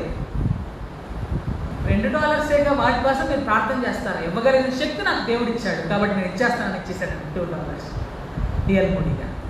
ప్రియమైన వారలారా, ఇవ్వగలిగిన సామర్థ్యం నీకున్నప్పుడు ఇవ్వటం గొప్ప అవకాశం, ఇవ్వటం గొప్ప ఆధిక్యత. ప్రియమైన వారలారా, అంతటి గొప్ప ఆధిక్యతను మనం ఖచ్చితంగా ఉపయోగించుకోవాలి. దేవుని సంఘంలో గృహ నిర్వాహకత్వం అంటే కేవలం పెత్తనం చేయడం మాత్రం కాదు, ఆధిక్యతలు పొందడం కాదు, పేరు కోసం గొప్ప మనం ప్రాగలాడటం కాదు. కానీ దేవుని సన్నిధిలో గృహ నిర్వాహకత్వ పనిలో ఉన్నటువంటి గొప్ప అర్థం ఏంటి అని అంటే వచ్చి బెంచీలు తొడటం. నీకు ఆస్తిని, నీ అంతస్తుని, నీ చదువును, నీ యొక్క స్టేటస్ని నువ్వు మర్చిపోయి దేవుని సన్నిధిలో దిగి పరిచర్య చేయి, అది గృహ నిర్వాహకం. ప్రియమైన వాళ్ళు, మనం ఏ స్థితిలో ఉన్నాం? చాలామంది ఏం చేస్తారు, మేము బెంచీలు తొడవాలా, మేము ఈ కుర్చీలు తీసుకురావాలా, మేము ఈ వాటర్ సప్లై చేయాలా? దేవుని సన్నిధిలో చేయడం ఎంత గొప్ప ఆధిక్యత. చాలామంది పెద్ద పెద్ద వాళ్ళు వారి పిల్లల్ని సెక్షన్స్గా పెట్టిన వాళ్ళు చాలామంది ఉన్నారు. సంఘాల్లో, చర్చెస్లో ఓడవడానికి పెట్టిన వాళ్ళు చాలామంది ఉన్నారు. దేవుని సన్నిధిలో పరిచయం మాత్రమే చేసి గొప్ప గొప్ప కుటుంబాలైనటువంటి వారు చాలామంది ఉన్నారు. నా జీవితంలో చూశాను నేను చాలామంది. కోత పండుగ జరుగుతూ ఉంది, జరిగేటువంటి క్రమంలో వారికి ఇవ్వగలిగిన శక్తి లేదు. చాలా పేదవారు, 4 ఇళ్లలో పనిచేసుకుంటుంది ఒక ఆవిడ, ఇవ్వటానికి శక్తి లేదు. అందరూ వేలకు వేలు వేస్తారు కానీ ఇవ్వగలిగిన శక్తి లేదు. నేను కోత పండుగ చేసేటప్పుడు అన్ని అరేంజ్మెంట్స్ చేస్తాను. ఒక ఆవిడ నా దగ్గరికి వచ్చి, అయ్యా, నేను ఎక్కువ ధనాన్ని నేను ఇవ్వలేదు, వేలకి వేలు కానుకలు చదివే విధంగా నేను చూపించలేను, వేయలేదు, ఆ స్తోమత నాకు లేదు కాబట్టి. కానీ కోత పండుగ జరిగిన తర్వాత దేవాలయాన్ని అంతటినీ ఊడుస్తానయ్యా, నా సేవను దానం చేస్తాను దేవునికి అని చెప్పి పాత పండుగ అయిన తర్వాత పేపర్లన్నీ ఎత్తేసి కాంపౌండ్ ఊడ్చినటువంటి ఒక సహోదరు నాకు తెలుసు. ప్రియమైన వారు, దేవుని సన్నిధిలో పరిచర్య చేయటం, పరిచర్యకి వెనక తగ్గకుండా ఎట్లాంటి స్థితికైనా దిగి పరిచర్య చేయటం, అది గృహ నిర్వాహకత్వంలో బాధ్యత. చాలామందికి బాధ్యతలు ఎట్లా ఉంటాయి అంటే సంఘాన్ని తీసుకెళ్ళి రోడ్డు మీద పెట్టేటువంటి స్థితిని కోరుకుంటారు. అది గృహ నిర్వాహకత్వంలో కాదు. గృహ నిర్వాహకత్వంలో బాధ్యత అది కాదు. బాధ్యత కలిగిన వారు ఆ విధంగా చేయరు. కేవలం అయ్యగారిని విమర్శించడం, సంఘాన్ని విమర్శించడం, కమిటీని విమర్శించడం, అది గృహ నిర్వాహకత్వ బాధ్యతలో ఒకటి కాదు. గృహ నిర్వాహక బాధ్యత ప్రతి విషయంలో తగ్గింపు కలిగి వేచి చూడటం, ఆధిక్యతల కోసం ప్రాంతం కాదు గృహ నిర్వాహకత్వం అంటే. ప్రియమైన వారులారా, మనం ఏ స్థితిలో ఉన్నాం మనం జ్ఞాపకం చేసుకోవలసిన అవసరం ఉంది. రెండో పాఠాన్ని మనం చూద్దామా? కొరింథీయులకు రాసిన 2వ పత్రిక 8వ అధ్యాయం. మాసిదోనియ సంఘాన్ని గురించి మీరు జ్ఞాపకం చేసుకోండి. మీరు ఆలోచన చేయొచ్చు, మాసిదోనియ సంఘం ఎవరి ద్వారా ఏర్పడింది అని కదా. మాసిదోనియ సంఘం అపోస్తలుడైన పౌలు ద్వారా ఏర్పడినటువంటి సంఘం. అయినప్పటికీ మీరు గుర్తుపెట్టుకోవాల్సినటువంటి ప్రాముఖ్యమైనటువంటి విషయం మాసిదోనియ సంఘం గురించి ఏంటి అంటే, అక్కడ మాట్లాడుతూ ఉన్నాడు అపోస్తలుడైన పౌలు. ఈ మాసిదోనియా ప్రాంతం గ్రీసు దేశానికి ఉత్తరంగా ఉన్నటువంటి ప్రాంతం. ఆ ప్రాంతాన్ని అలెగ్జాండర్ చక్రవర్తి తండ్రి పరిపాలన చేశాడు. ఆ చిన్న దేశంలో ఉండి, చిన్ని ప్రాంతంలో ఉండి తన దేశాన్ని, తన రాజ్యాన్ని విస్తరింపజేశాడు. అలెగ్జాండర్ చక్రవర్తి అయినటువంటి తండ్రి ఫిలిప్పు పరిపాలన చేసినటువంటి ప్రాంతం కాబట్టి మాసిదోనియా ప్రాంతానికి అంత గొప్ప ప్రసిద్ధి గాంచింది. అంతకుముందు ఎట్లాంటి ప్రసిద్ధి గాంచల. తర్వాత కాలంలో రోమన్లు వచ్చి దాన్ని జయించి దాన్ని పట్టుకొని పరిపాలనలోకి తీసుకున్నారు. రోమన్ల యొక్క పరిపాలన కాలంలో యేసుక్రీస్తు జన్మించాడు. అపోస్తలుడైన పౌలు పరిచర్య చేశాడు. అట్లాంటి దేవుని యొక్క పరిచర్య జరిగిస్తున్నటువంటి కాలంలో రోమన్ల ద్వారా మాసిదోనియాలో ఉన్నటువంటి ప్రజలు, క్రైస్తవులు, దాసదాసి జనం చాలా గొప్ప హింసను అనుభవించారు. ఆర్థికంగా పేదరికత్వాన్ని అనుభవించారు. ఆ పరిస్థితుల్లో అక్కడ సంఘాన్ని స్థాపించినటువంటి అపోస్తలుడైన పౌలు దగ్గరికి సంఘస్థులే వచ్చారండి. యెరూషలేములో ఉన్నటువంటి సంఘం అవసరతల్లోనూ అక్కర్లో ఉందని తెలిసి వాళ్ళే వచ్చారు. పాస్టర్ గారు వచ్చి నిలబడి అనౌన్స్ చేయలా, చేయకుండానే వారే ముందుకు వచ్చారు. చూడండి, చదవబడినటువంటి పాఠ్యభాగాన్ని మీరు చూస్తే 8వ అధ్యాయం 1వ వచనం. సహోదరులారా, మాసిదోనియా సంఘములకు అనుగ్రహింపబడిన దేవుని కృపను గురించి మీకు తెలియజేస్తా ఉన్నాను. కొరింథీ సంఘానికి చెప్తున్నాడు. ఒక చిన్న మాసిదోనియా సంఘం అండి. ఆ చిన్న సంఘం నుంచి గొప్ప సహాయం వచ్చింది. ఏంటి అనంటే, ఏలయనగా వారు బహుశ్రమల వలన పరీక్షింపబడగా, శ్రమలు ఉన్నాయి గుర్తు చేసుకోండి, అత్యధికంగా సంతోషించారు. మాసిదోనియా సంఘం ఎట్లాంటి సంఘం అంటే శ్రమల్లో సంతోషించే సంఘం. రెండవది ఏంటి అంటే, మరియు వారు నిరుపేదలైనప్పటికీ, చాలా పావర్టీలో ఉన్నప్పటికీ, నిరుపేదలైనప్పటికీ వారి దాతృత్వం బహుగా విస్తరించను. చాలామంది ఏం చెప్తారు, మనకున్న దాంట్లోనే మనం ఇస్తాం, లేకపోతే మనకున్న స్టేటస్ని బట్టి మనం ఇవ్వాలని చూస్తాం. కానీ వారు నిరుపేదలైనప్పటికీ, పేదలను మాట్లాడలేదు అక్కడ, దారిద్ర్యపు రేఖను దిగురున్న వారేమో, నిరుపేదలైనప్పటికీ వారు దాతృత్వం బహుగా విస్తరించను. ఇక్కడ మాట్లాడుతూ ఉన్నాడు. దైవరాజ్య లక్షణం ఏంటి అని అంటే దేవునికి ధారాళంగా ఇవ్వడం. దైవరాజ్య లక్షణాల్లో ప్రాముఖ్యమైనటువంటి లక్షణం దేవునికి ధారాళంగా ఇవ్వడం. దాతృత్వంలో గొప్ప స్థితికి చేరినటువంటి సంఘం ఈ మాసిదోనియా సంఘం అని మనం జ్ఞాపకం చేసుకోవాలి. గాయు, అరిస్తార్కు ఈ సంఘం వారి, తిమోతి, అదేవిధంగా కొంతమంది అపోస్తలులైన పౌలుతో పాటు తిమోతి, అదేవిధంగా కొంతమంది పరిచర్య ఈ సంఘంలో చేయటం జరిగింది. అయినప్పటికీ కూడా అక్కడ ఉన్నటువంటి హింసను బట్టి దాటిపోయినప్పటికీ అక్కడ గొప్ప పరిచర్య చేసినటువంటి వాడు అపోస్తలులైన పౌలు. 11వ వచనం చూడండి. మాసిదోనియా సంఘాన్ని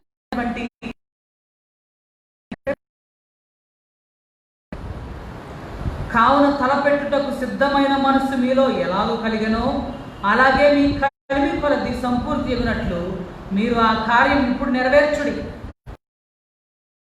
మనస్సు కలిగి ఉంటే శక్తికి మించి కాదు, కానీ కలిమి కొలదియే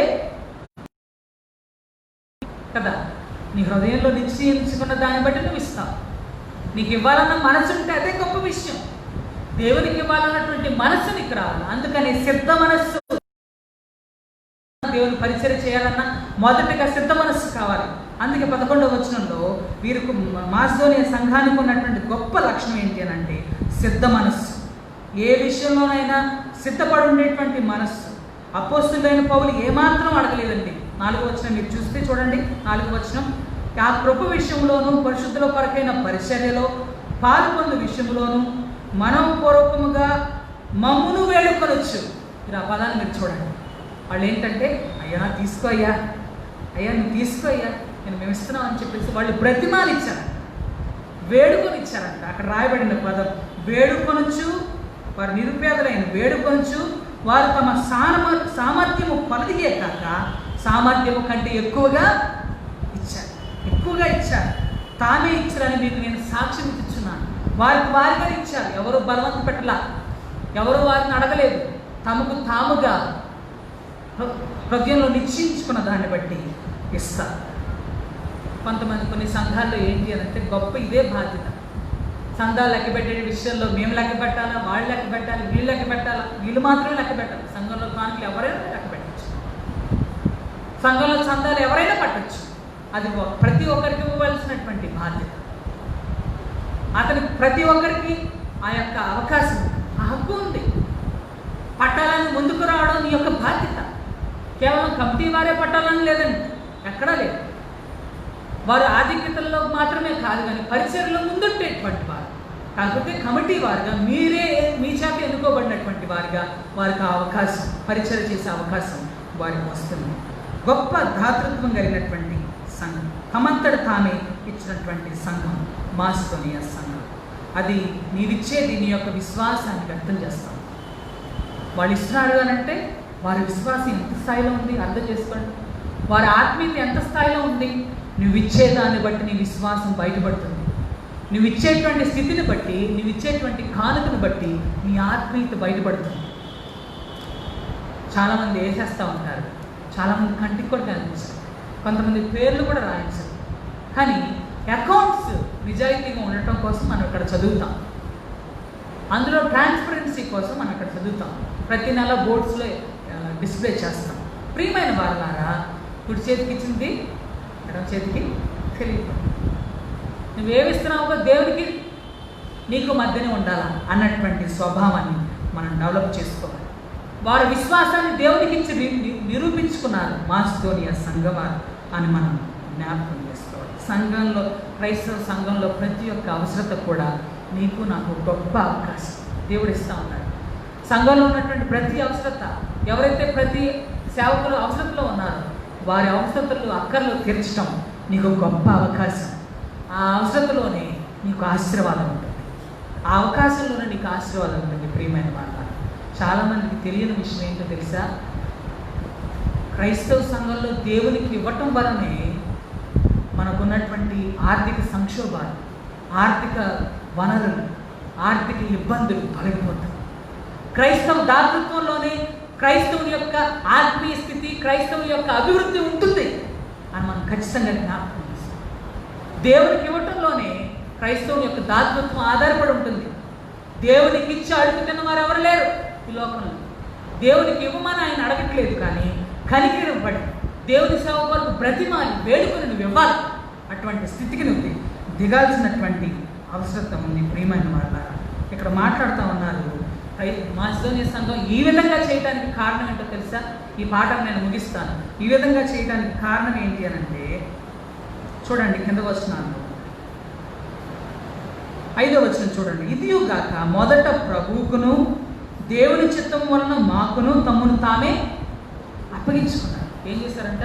వాళ్ళు మొట్టమొదటిగా దేవునికి అప్పగించుకున్నారు, రెండవదిగా సేవకునికి లోబడ్డారు.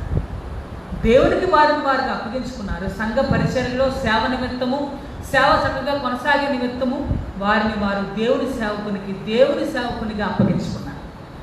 వారు చేసినటువంటి ఆ లక్షణాలన్నీ ఎట్లా వచ్చాయి అంటే వారి హృదయాన్ని, వారి జీవితాలను దేవునికి ఇచ్చేయటం ద్వారా వచ్చింది. నువ్వు ఏది ఇచ్చినప్పటికీ, ఎన్ని వేలు లక్షలు దేవుని సన్నిధిలో వేసినప్పటికీ నీ హృదయాన్ని దేవునికి ఇవ్వకపోతే ఆ కానుకలు, ఆ ఇచ్చేటువంటి ధనం అంతా వ్యర్థమే. ప్రియమైన వాళ్ళ మనం ఏ స్థితిలో ఉన్నాం ఒకసారి ఆలోచన చేయవలసిన అవసరం ఉంది. 3వ పాఠాన్ని మనం చూద్దాం. పరిశుద్ధుడైన మత్తయి రాసిన సువార్త 25వ అధ్యాయం. పరిశుద్ధ మత్తయి సువార్త 25వ అధ్యాయం. ఈ పారబుల్ గురించి మనకు అందరికీ తెలుసు కదా. ఈ ఉపమానం గురించి మనకు అందరికీ తెలుసు. ఉపమానాల వర్గీకరణ బైబిల్ గ్రంథంలో జరిగింది. ఈ ఉపమానం దేని గురించి చెప్పబడింది అని అంటే, ఉపమానం అనగా అర్థం ఏంటి మీకు అందరికీ తెలుసు. పర సంబంధమైనటువంటి విషయాలు భూ సంబంధమైనటువంటి విషయాలతో పోల్చి చెప్పటం ఉపమానం. ఉపమానం లేకుండా ఆయన బోధన చేయలేదు యేసుప్రభుల వారు. మనం కూడా ఉపమానం అందుకే క్రైస్తవ సంఘాల్లో వాడుతూ ఉంటారు. ఈ ఉపమానం గురించి అంతా మనకు తెలుసు. దైవరాజ్య గుర్తులు ఈ ఉపమానంలో చూపించబడ్డాయి. విశ్వాసలో ఉండాల్సినటువంటి దైవరాజ్యపు గుర్తు ఏంటి అని అంటే, బాధ్యతగా ఉండటం, నమ్మకంగా ఉండటం. నీకు ఏదైతే పని అప్పగించారో దాని పట్ల బాధ్యత కలిగి ఉండటం. బాధ్యత మాత్రమే కాదు కానీ నమ్మకం కలిగి ఉండటం. నువ్వు చేసే పనిలో, నువ్వు పనిచేసే స్థలంలో, నువ్వు చేసేటువంటి ఉద్యోగంలో ఎంత బాధ్యతగా ఉన్నప్పటికీ నీ పనిని దుర్వినియోగం చేస్తున్నావేమో, నీ పనిని నిందారీతి పాలు చేస్తున్నావేమో, నీ పనిలో నువ్వు నమ్మకంగా ఉన్నావా, యథార్థంగా ఉన్నావా? ప్రతి ఒక్కరూ ప్రశ్నించుకోవాలి. వారిని ప్రశ్నించుకోవాల్సినటువంటి అంశం నీ బాధ్యతను, నీ యథార్థతను నువ్వు ప్రశ్నించుకోవాలి. నీ నిజాయితీని నువ్వు ఒకసారి ప్రశ్నించుకోవాలి. నువ్వు పనిచేసే స్థానంలో, నువ్వు పనిచేసేటువంటి ఉద్యోగాల్లో. అటువంటి స్థితిని దైవరాజ్యం యొక్క మహా గొప్ప లక్షణం ఏంటి అని అంటే బాధ్యత. రెండోది నమ్మకత్వం. విశ్వాసం లేకుండా దేవుణ్ణి చేరలేం. నమ్మకంగా ఉండకుండా, లేకపోతే మనకి ఇవ్వబడిన దాంట్లో బాధ్యతగా లేకుండా మనం దేవుని చేరలేం. దేవునికి ఇష్టలుగా ఉండలేం. మీరు గుర్తుపెట్టుకోండి ప్రియమైన వాళ్ళారా. దేవుడు ప్రశ్నించడం అనుకుంటున్నారేమో చాలామంది. నీకున్నటువంటి ప్రతి తలాంతుని బట్టి దేవుడు ఎక్కడుంటాడు. అది నా ఇష్టం, అది నా తలంతు, వాడుకోకపోవటం నా ఇష్టం అని చెప్పేసి వాడు అని అనడానికి లేదు. చూడండి ఇక్కడ అదే చేస్తూ ఉన్నాడు. ముగ్గురికి ఇచ్చాడు దాసుడికి. చూడండి తర్వాత వచనాలు మీరు చూడండి. ఒకరికి 5 తలాంతులను, ఒకరికి 2 తలాంతులను, ఒకరికి 1 ఎవని సామర్థ్యము చొప్పున వానికి ఇచ్చి వెంటనే దేశాంతరము పోయింది.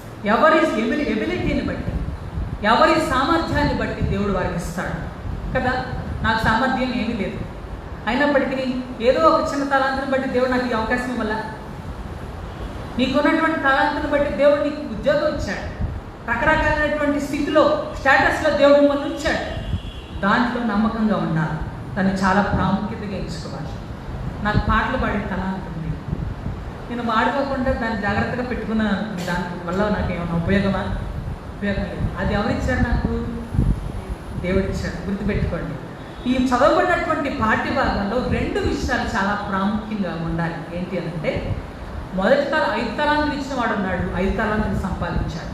తర్వాత ఇంకెవరికి 2 తలాంతులు ఇచ్చిన వాడు ఉన్నాడు, 2 సంపాదించాడు. 1 తలాంతు ఇచ్చిన వాడు ఏం చేశాడు? భూమిలో తీసుకెళ్ళి వేరే చోట ఏముంటుందంటే రుమాలున కట్టి దాచి ఉంచాడు. మీరు ఆలోచన చేయండి. దేవుడు ఎన్నో తలాంతులు ఇస్తాడు. తలాంతుకు ప్రతిగా వేరే తలాంతులు సంపాదించగలగాలి. అప్పుడు ఆ తలాంతును బట్టి బాధ్యతగా ఉన్నట్లు లెక్క. ఈ పాఠం వలన మనం నేర్చుకోవాల్సినటువంటి గొప్ప 2 విషయాలు ఏంటి అంటే, సోమరితనం, దుష్టత్వం. ఈ 2 మనలో ఉండకూడదు. మన వనరులను మనం సరిగ్గా ఉపయోగించుకోవాలి. మనకున్నటువంటి టాలెంట్, నీకున్నటువంటి సామర్థ్యమే నీ యొక్క వనరు. నీకున్నటువంటి పాటలు పాడే స్థితి, నీకున్నటువంటి కౌన్సిలింగ్ చేసే స్థితి, నువ్వు చేసేటువంటి ఉద్యోగంలో గొప్ప స్థితికి నువ్వు ఎదిగావు అని అంటే నీ తలాంతులు నువ్వు వాడుకుంటున్నట్లు లెక్క. 2 వ్యక్తులు, 2 దాసులు తలాంతులను వాడుకున్నారు, 100 వారు ఫలించారు. కానీ 1 తలాంతు ఇచ్చినటువంటి వ్యక్తి ఏం చేశాడు? అతని లక్షణాలు ఏంటి అని అంటే, 1 గొప్ప సోమరితనం, 2ది దుష్టత్వం. అతని గురించి మాట్లాడుతూ ఉన్నాడు. చూడండి 3వ వ్యక్తిని గురించి 24వ వచనం. తర్వాత 1 తలాంతు తీసుకుని వాడు వచ్చి, అయ్యా నీవు విత్తని చోట కొయ్యవాడును, చల్లని చోట పంట కూర్చుకున్న వాడువైన కఠినవుడవని నేను. మనకి ఇచ్చిన వాడిని ఎవరైనా తిడతామండి? ఏమాత్రం తిట్టకూడదు. ఎవరైతే మనకు సహాయం చేశారో, ఎవరైతే మనకు ఆర్థికత ఇచ్చారో, ఎవరైతే మనకు సామర్థ్యాన్ని ఇచ్చారో వారిని తిట్టడం సమంజసమైన. ఇందాక కొండల గురించి నా ఉపమానాన్ని చెప్పాను మీకు. ఇది ఈ స్థితిలో కూడా మనం అదే ఆలోచన చేయాలి. అయ్యా నువ్వు నాకు ఇచ్చావు సరే, నువ్వు కఠినుడివి, చల్లని చోట కూర్చుకునేవాడు నువ్వు. చూడండి మీ ఎదురుగా తిడుతున్నాడు, సహాయం చేశాను రా ఒక తలాంతైనా అంటే దాన్ని బట్టి సంతోషించకుండా దాన్ని వాడకుండా తిరిగి తిడతా ఉన్నాడు. కఠినుడు అని నేను ఎరుగుతా, నువ్వు కఠినుడివి. ఎంత గొప్ప మాట, ఎంత దిగజారి మాట్లాడుతూ ఉన్నాడు, ఎంత ధైర్యం కలిగి మాట్లాడుతూ ఉన్నాడు ఈ 3వ దాసుడు. మీరు చూడండి, ఆలోచన చేయండి. అందుకు నేను భయపడి వెళ్ళి నీ తలాంతులు భూమిలో దాచిపెట్టి తిని, ఇదిగో నీవు తీసుకో. ఎంత ఎంత బాధ్యత రహిత్యం. దేవుడు నీకు ఒక తలాంతు, ఒక ఎబిలిటీని, ఒక సామర్థ్యాన్ని నీకు ఇచ్చినప్పుడు దాన్ని ఖచ్చితంగా నువ్వు వాడుకోవాలి. అది దుర్వినియోగం చేస్తే తప్పు కదా, దుర్వినియోగం చేస్తే తప్పు, సద్వినియోగం చేస్తే ఒప్పు. అసలు వాడకుండా ఉండకపోతే అది తప్ప రైట్. అసలు వాడకుండా ఉండటం కూడా తప్పే. దేవుడు నీకు తలాంతు ఇచ్చాడు, దాన్ని వాడకుండా ఉండటం కూడా తప్పే. నీకు మాట్లాడే స్వరాన్ని ఇచ్చాను కదా, మంచిగా పాడే స్వరాన్ని ఇచ్చాను కదా, దాన్ని కప్పు పెట్టుకున్నావేంటి? నీ దగ్గర ఏమీ లేదు. నీకు ఇచ్చిన తలాంతు కూడా నాదే, అది నేను ఇచ్చిందే. నువ్వు ఒట్టి చెందుతున్న దగ్గరకు వచ్చావు కాబట్టి సోమరివైన దుష్టదాసుడా అని చెప్పేసి ఇక్కడ యజమానుడు మాట్లాడుతూ ఉన్నాడు. అందుకనే 27వ వచనం, 26వ వచనం, సోమరివైన చెడ్డదాసుడా, నేను విత్తని చోట కొయ్యవాడను, చల్లని చోట పంట కూర్చుకుని వాడనని నువ్వు ఎరుగుదువా? అయితే నీవు నా సొమ్ము సహకార్యత ఎందుకు ఉంచలేదు? 3వ దాసు చేసినటువంటి మహా గొప్ప తప్పు ఏంటి అని అంటే భూమిలో దాచిపెట్టాడు, కప్పిపెట్టేశాడు. దాన్ని ఎవరికి కనపడివ్వకుండా తీసుకెళ్ళి బ్యాంకులో వేసినా సరే వడ్డీ వచ్చేది కదా. మీకు అర్థం అవ్వాలని చెప్తున్నాను. తీసుకెళ్ళి బ్యాంకులో వేసినప్పటికీ దానికి వడ్డీ వచ్చేది కదా, కానీ నువ్వు అది కూడా చేయలేదు. తీసుకెళ్ళి నిరుపయోగం దాన్ని చేశావు, నిరుపయోగంగా దాన్ని పెట్టావు. ఎవరికి ఉపయోగం లేనప్పుడు నీ తలాంతి ఎందుకు, నీ సామర్థ్యం ఎందుకు, నీ ఎబిలిటీ ఎందుకు? నువ్వు పనిచేసేటువంటి స్థలంలో నువ్వు పనిచేస్తున్నావు అనంటే, ఒక మంచి బాధ్యత కలిగి జీవిస్తున్నావు అనంటే నీ చుట్టూ నలుగురు బ్రతకాలి. అంతటి గొప్ప స్థితికి నువ్వు ఎదగాలి. అట్లా ఎదగలేనప్పుడు నీకున్నటువంటి తలాంతు వ్యర్థం. ప్రియమైన వారలారా, నువ్వు ఏ రీతిగా బ్రతుకుతున్నావు ఒకసారి జ్ఞాపకం చేసుకో. సైతాను గురించి మీకు తెలుసు కదా. సైతాను పైనుంచి పడదోయబడ్డాడు, భూమి మీద పడదోయబడ్డాడు. దేవుని సన్నిధిలో ఉన్నప్పుడు ఒక మహా గొప్ప లక్షణాన్ని సైతాన్ గారు నేర్చుకున్నాడు తెలుసా. వాడు నేర్చుకున్నటువంటి మహా గొప్ప లక్షణం, మంచి లక్షణం ఏంటో తెలుసా? సామరిగా ఉండకపోవడం, సామరిగా ఉండకపోవడం. తండ్రి అయిన దేవుడు సోమరి కాదు అనకూడదు ఆ మాట కూడా. అక్కడ ఉన్న దేవుని బిడ్డలు ఎవరు సోమరిగా ఉండరు. అదే లక్షణాన్ని చక్కగా నేర్చుకున్నాడు సైతాన్ తెలుసా మీకు. అందుకని ఆ సోమరిగా ఉండకుండా ఉండే లక్షణాన్ని నేర్చుకున్నాడు కాబట్టి బయటకు వచ్చి సోమరిపోతిగా ఉండరు. ఎవరిని పాడు చేద్దామా, ఎవరిని పాపంలో పడద్దామా, ఎవరిని సులువుగా చిక్కులు పడదామా అని చెప్పేసి ఎప్పుడు ఏదో ఒక పని చేయడానికి చూస్తాడు. ఎందుకంటే ఆ లక్షణాన్ని దేవుని రాజ్యంలో నేర్చుకున్నాడు సైతాన్. ప్రియమైన వాళ్ళ, సైతాన్లో ఉన్నటువంటి మంచి లక్షణం ఏంటి అని అంటే సోమరిగా ఉండకపోవడం. సైతాను సోమరి కాడు. మరి అట్లాంటప్పుడు నువ్వే రీతిగా ఉండాలి. నువ్వు సోమరిగా ఉంటే, చెడ్డవాడిగా ఉంటే నువ్వు దేవుని సన్నిధికి చేరలేవు. దుష్టుడు నిన్ను స్వాధీనపరుచుకుంటాడు. ఈ లోకంలో దేవుడు నీకు ఇచ్చినటువంటి తలాంతులు ఉపయోగించకుండా చేస్తాడు. ప్రియమైన వాళ్ళ, నువ్వు జాగ్రత్త కలిగి సోమరిగా కాక మంచి విషయంలో, ప్రతి విషయంలో చాలా అటెంటివ్గా ఉండాల్సినటువంటి అవసరం ఉంది. మనం ఏ స్థితిలో ఉన్నాం? దేవుడు నేను ప్రతి ఒక్కరికి లెక్క అడుగుతాడు. కొంతమంది బాగా స్వీపింగ్ చేయగలరు, సంఘంలో బాగా మాట్లాడగలరు, పాడగలరు. ప్రతి ఒక్కరికి ఏదో ఒక సామర్థ్యాన్ని దేవుడిచ్చాడు. దాన్ని వాడకుండా ఉండటం కూడా తప్పే. ఎందుకనంటే ఆ సామర్థ్యం ఒకటి ఉన్నప్పటికీ అది దేవుడిచ్చిందే కదా. ఈ 3వ దాసునికి ఆ తలాంతు కూడా యజమాని ఇచ్చిందే. ఆ తలాంతు కూడా యజమాని తిరిగి తీసేసుకున్నాడు. అతని దగ్గర ఏముంది? ఏమీ లేదు, ఒట్టి చేతికి తప్ప. ఒట్టి చేతులతో దేవుని సన్నిధి చేరకూడదు. దేవుడు ఖచ్చితంగా నన్ను లెక్క అడుగుతాడు. నీకు రక్షణ ఇచ్చాను కదా, మారు మనసు ఇచ్చాను కదా, విశ్వాసాన్ని ఇచ్చాను కదా, ఆ రక్షణ నువ్వు ఎంతమందికి చెప్పావు? ఆ ఆత్మీయతను ఎంతమందికి పంచావు? ఆ మంచిని నువ్వు ఎంతవరకు చెప్పావు? నన్ను గురించి సువార్త ఎంతమందికి బోధించావు? నువ్వు నిలబడినా కూర్చున్నప్పటికీ సంఘమే బయటికి వెళ్ళిన తర్వాత బయట విషయాలు బయటే అని చెప్పేసి అంటే కుదరదు. నువ్వు కూర్చున్నా నిల్చున్నా దేవుని యొక్క రక్షణ నువ్వు జ్ఞాపకం చేసుకోవాలి. దేవుని సువార్తను ప్రకటించడం నేర్చుకోవాలి. అది ప్రతి ఒక్క విశ్వాసికి ఉండాల్సినటువంటి బాధ్యత. ప్రియమైన వారులారా, నేను ముగిస్తా ఉన్నాను. మనం ఏ స్థితిలో ఉన్నాం? 471వ కీర్తన ఒకసారి చూడండి. నేను పాస్నెట్ దర్గారి ఇంట్లో ఉన్నప్పుడు, మదర్ డైసిస్లో నేను పనిచేస్తూ ఉన్నప్పుడు, క్రిస్టియన్ డాక్టరేట్స్ వాళ్ళని టీచ్ చేస్తూ ఉన్నప్పుడు పాస్నెట్ దర్గారి ఇంట్లో పెట్టారు. అక్కడ రాయబడింది ఒక గీతం. ఏంటి అని అంటే 471వ కీర్తన. ఆ పాట చూసి నాకు చాలా ఆశ్చర్యం వేసింది. ఈ పాట అక్కడ రాయబడింది. ప్రతి ఒక్క వ్యక్తి దీన్ని చదవాలా, దీన్ని నేర్చుకోవాలా అనేటువంటి పాట 471 వచనం మీరు చూడండి. మొదటి వచనం, ఒడ్డు చేరి నీ ఎదుట నిల్చున్నప్పుడు రక్షక, ఒక్క ఆత్మనైనా తేక సిగ్గుపడిపోదునా,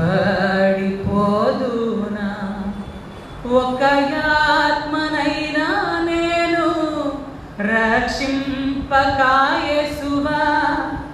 వట్టి చేతులతో నిన్ను దర్శించుట తగునా. మూడో దర్శనం చేసింది అదే.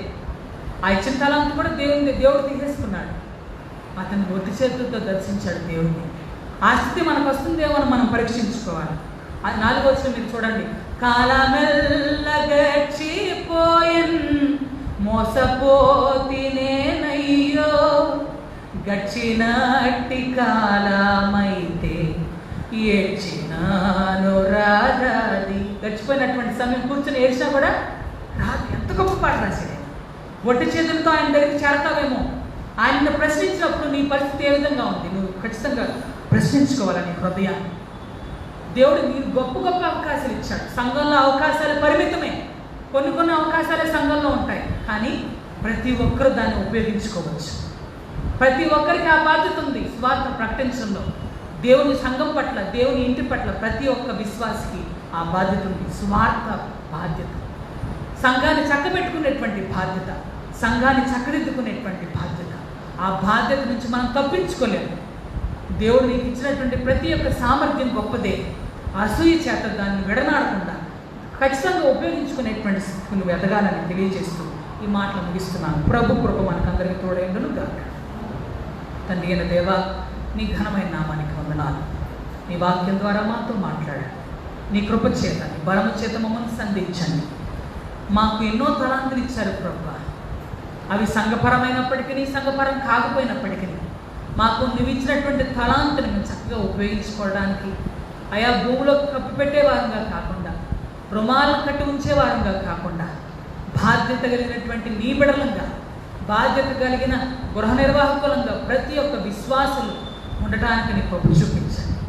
సంఘాల్లో ఉన్నటువంటి గలిబిలను గద్దించండి అయ్యా. నీ కొరకు, అయ్యా సంఘం కొరకు బాధ్యత కలిగినటువంటి విధంగా కేవలం ఆధిక్యతలు, అవకాశాలు, ప్రాముఖ్యతల కోసం మాత్రమే కాకుండా దిగి నీ సన్నిధిలో పరిచయం చేసేటువంటి స్థితికి మా గృహ నిర్వాహకత్వం ఎదగటానికి నీ కృప చూపించి దీవించమని క్రీస్తు పెట్ట పెడుతున్నాము తండ్రి.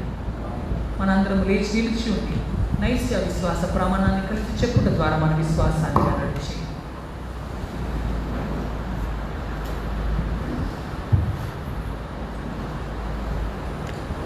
పరలోక భూలోకములకును దృశ్యములైన అన్నిటికీ సృష్టికర్తయకు సర్వశక్తి గల తండ్రి అయిన ఒక్కడే దేవుని నమ్ముచున్నాను.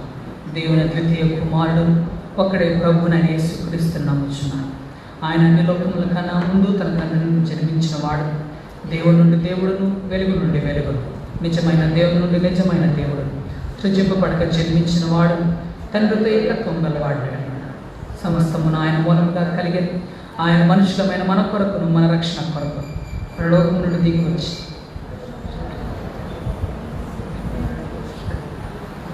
ఆయన పొంతు పెరిగిన కాలముందు సిలువ వేయబడి, ఆయన బాధపడి బాధపెట్టబడి, లేఖనముల ప్రకారం 3వ దినం తిరిగి లేచి పరలోకముకి ఎక్కి తండ్రి కుడి చేతి వైపున కూర్చుంటున్నాడు. ఆయన సజీవులకును మృతులకును తీర్పు తీర్చుటకు మహిమతో తిరిగి వచ్చి ఆయన రాజ్యమునకు అంతం లేదు. పరిశుద్ధాత్మను నమ్ముచున్నాను. ఆయన ప్రభువును జీవమిచ్చువాడను, తండ్రి నుండి కుమారు నుండి బయలుదేరివాడను, తండ్రితోనూ కుమారునితో కూడా ఆరాధింపబడి మహిమ పొందువాడు, ప్రవక్తల ద్వారా పలికిన వాడినైనాడు. మరియు సార్వత్రికము అపోస్తలికమునైన ఒకటే పరిశుద్ధ సంఘమును నమ్ముచున్నాను. పాప విమోచన కొరకైన ఒకటే బాప్తిస్మము ఒప్పుకొనుచున్నాను. మృతుల పునరుద్ధానం కొరకును రాబోయే యుగం యొక్క జీవం కొరకు ఎదురు చూచున్నాం. ఆమేన్. దయచేసి కూర్చున్నాను.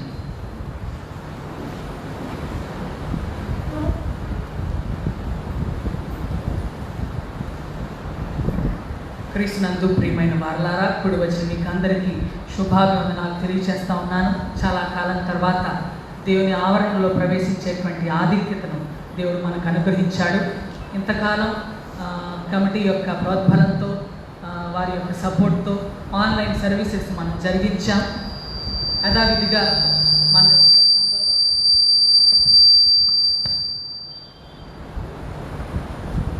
మన సంఘంలో చాలామంది పెద్దవారు ఉన్నారు. వారిని బట్టి, రాలేని వారిని బట్టి ఆన్లైన్ సర్వీసెస్ జరిగించడం జరుగుతుంది. పెద్దయ్య గారి, మన రెవరెండ్ డాక్టర్ ఆనందరావు గారి పక్షంగా కూడా మీకు శుభాలు, వారి కుటుంబం పక్షంగా శుభాలు తెలియజేస్తూ ఉంటూ ఉన్నాను. ఆన్లైన్ సర్వీసెస్ విషయంలో, నెక్స్ట్ వీక్ సర్వీసెస్ విషయంలో ఫర్దర్ నోటీస్ మీకు తెలియజేయబడుతుంది. టైమింగ్స్ తెలియజేయబడతాయి.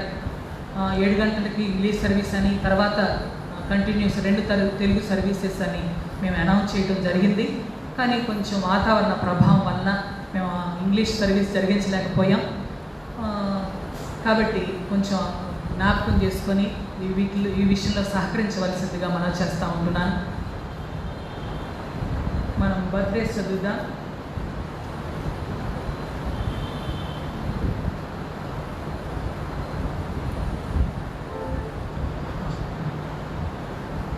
కమ్యూనియన్ విషయంలో ఒక అనౌన్స్మెంట్ చేయాలా.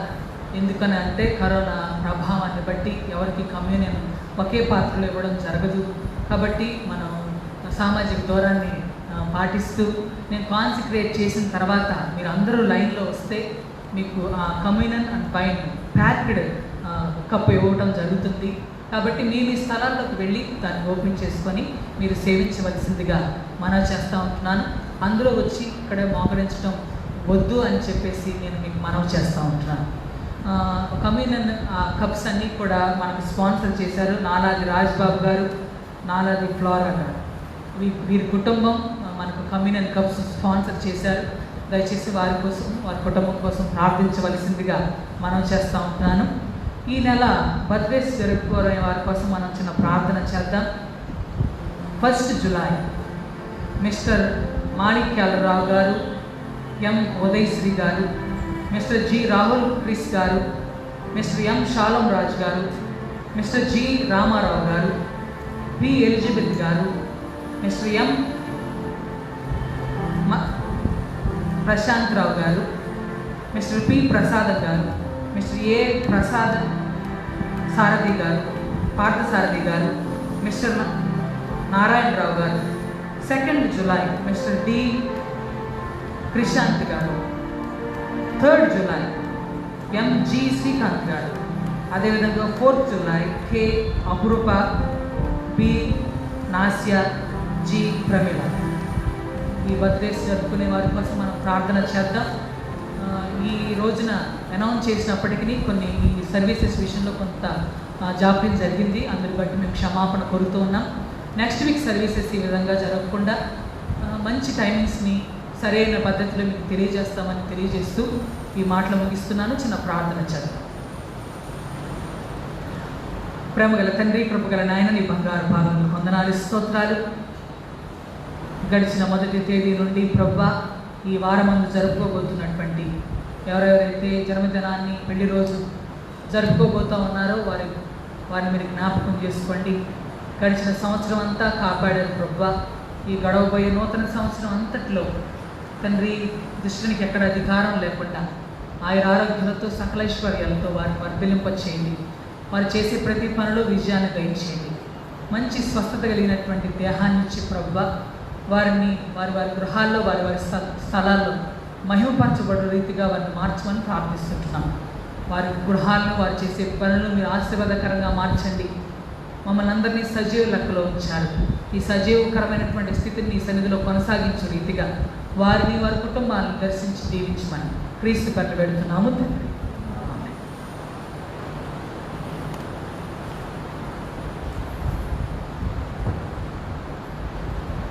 మనందరము లేచి నిలిచి ఉండి ఆంధ్ర క్రైస్తవ కీర్తన నుండి 573వ కీర్తన పాడుతూ ఉండగా మన కానుకలను దేవునికి సమర్పించుదాం.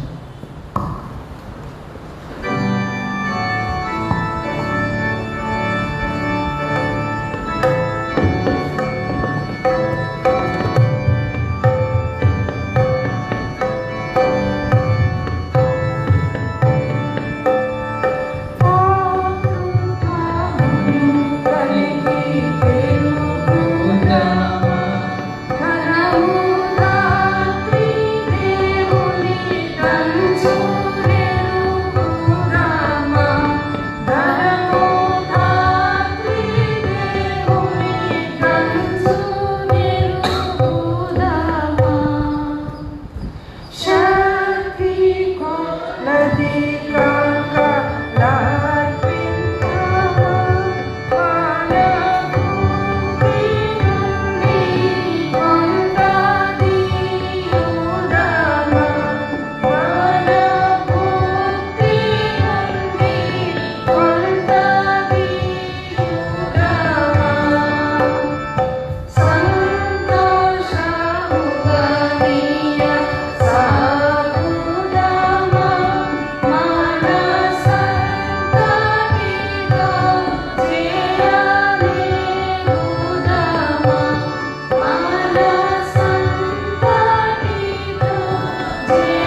ప్రార్థించుదము.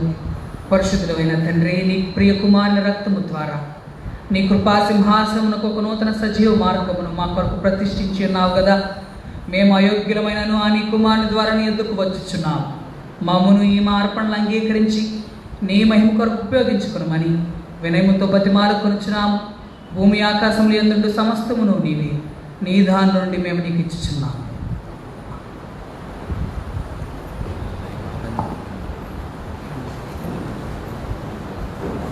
ప్రార్థించుదాము. సర్వశక్తి గల సత్యుడు వగు దేవా, సంఘం యొక్క శరీరం అంతటినీ నీ ఆత్మచేత ఏరి శుద్ధి చేయుచున్నావు కదా. నీ పరిశుద్ధ సంఘములోని నానా స్థితుల్లో నుండి మనుషుల కొరకు మేము నీ ఎదుటి చేయి మా విజ్ఞాపనలు ప్రార్థనలు అంగీకరించు. అందరి ప్రతి అవయవము దాని ఉద్యోగములోను సేవలోను యథార్థముగాను భక్తిగాను నిన్ను సేవించినట్లు మా ప్రభు అయిన రక్షకునైన యేసుక్రీస్తు ద్వారా అనుగ్రహింపము. మన ప్రభు అయిన యేసుక్రీస్తు కృపై, దేవుని ప్రేమ, పరిశుద్ధాత్మ సహవాసం మీకందరికీ తోడైండును గాక.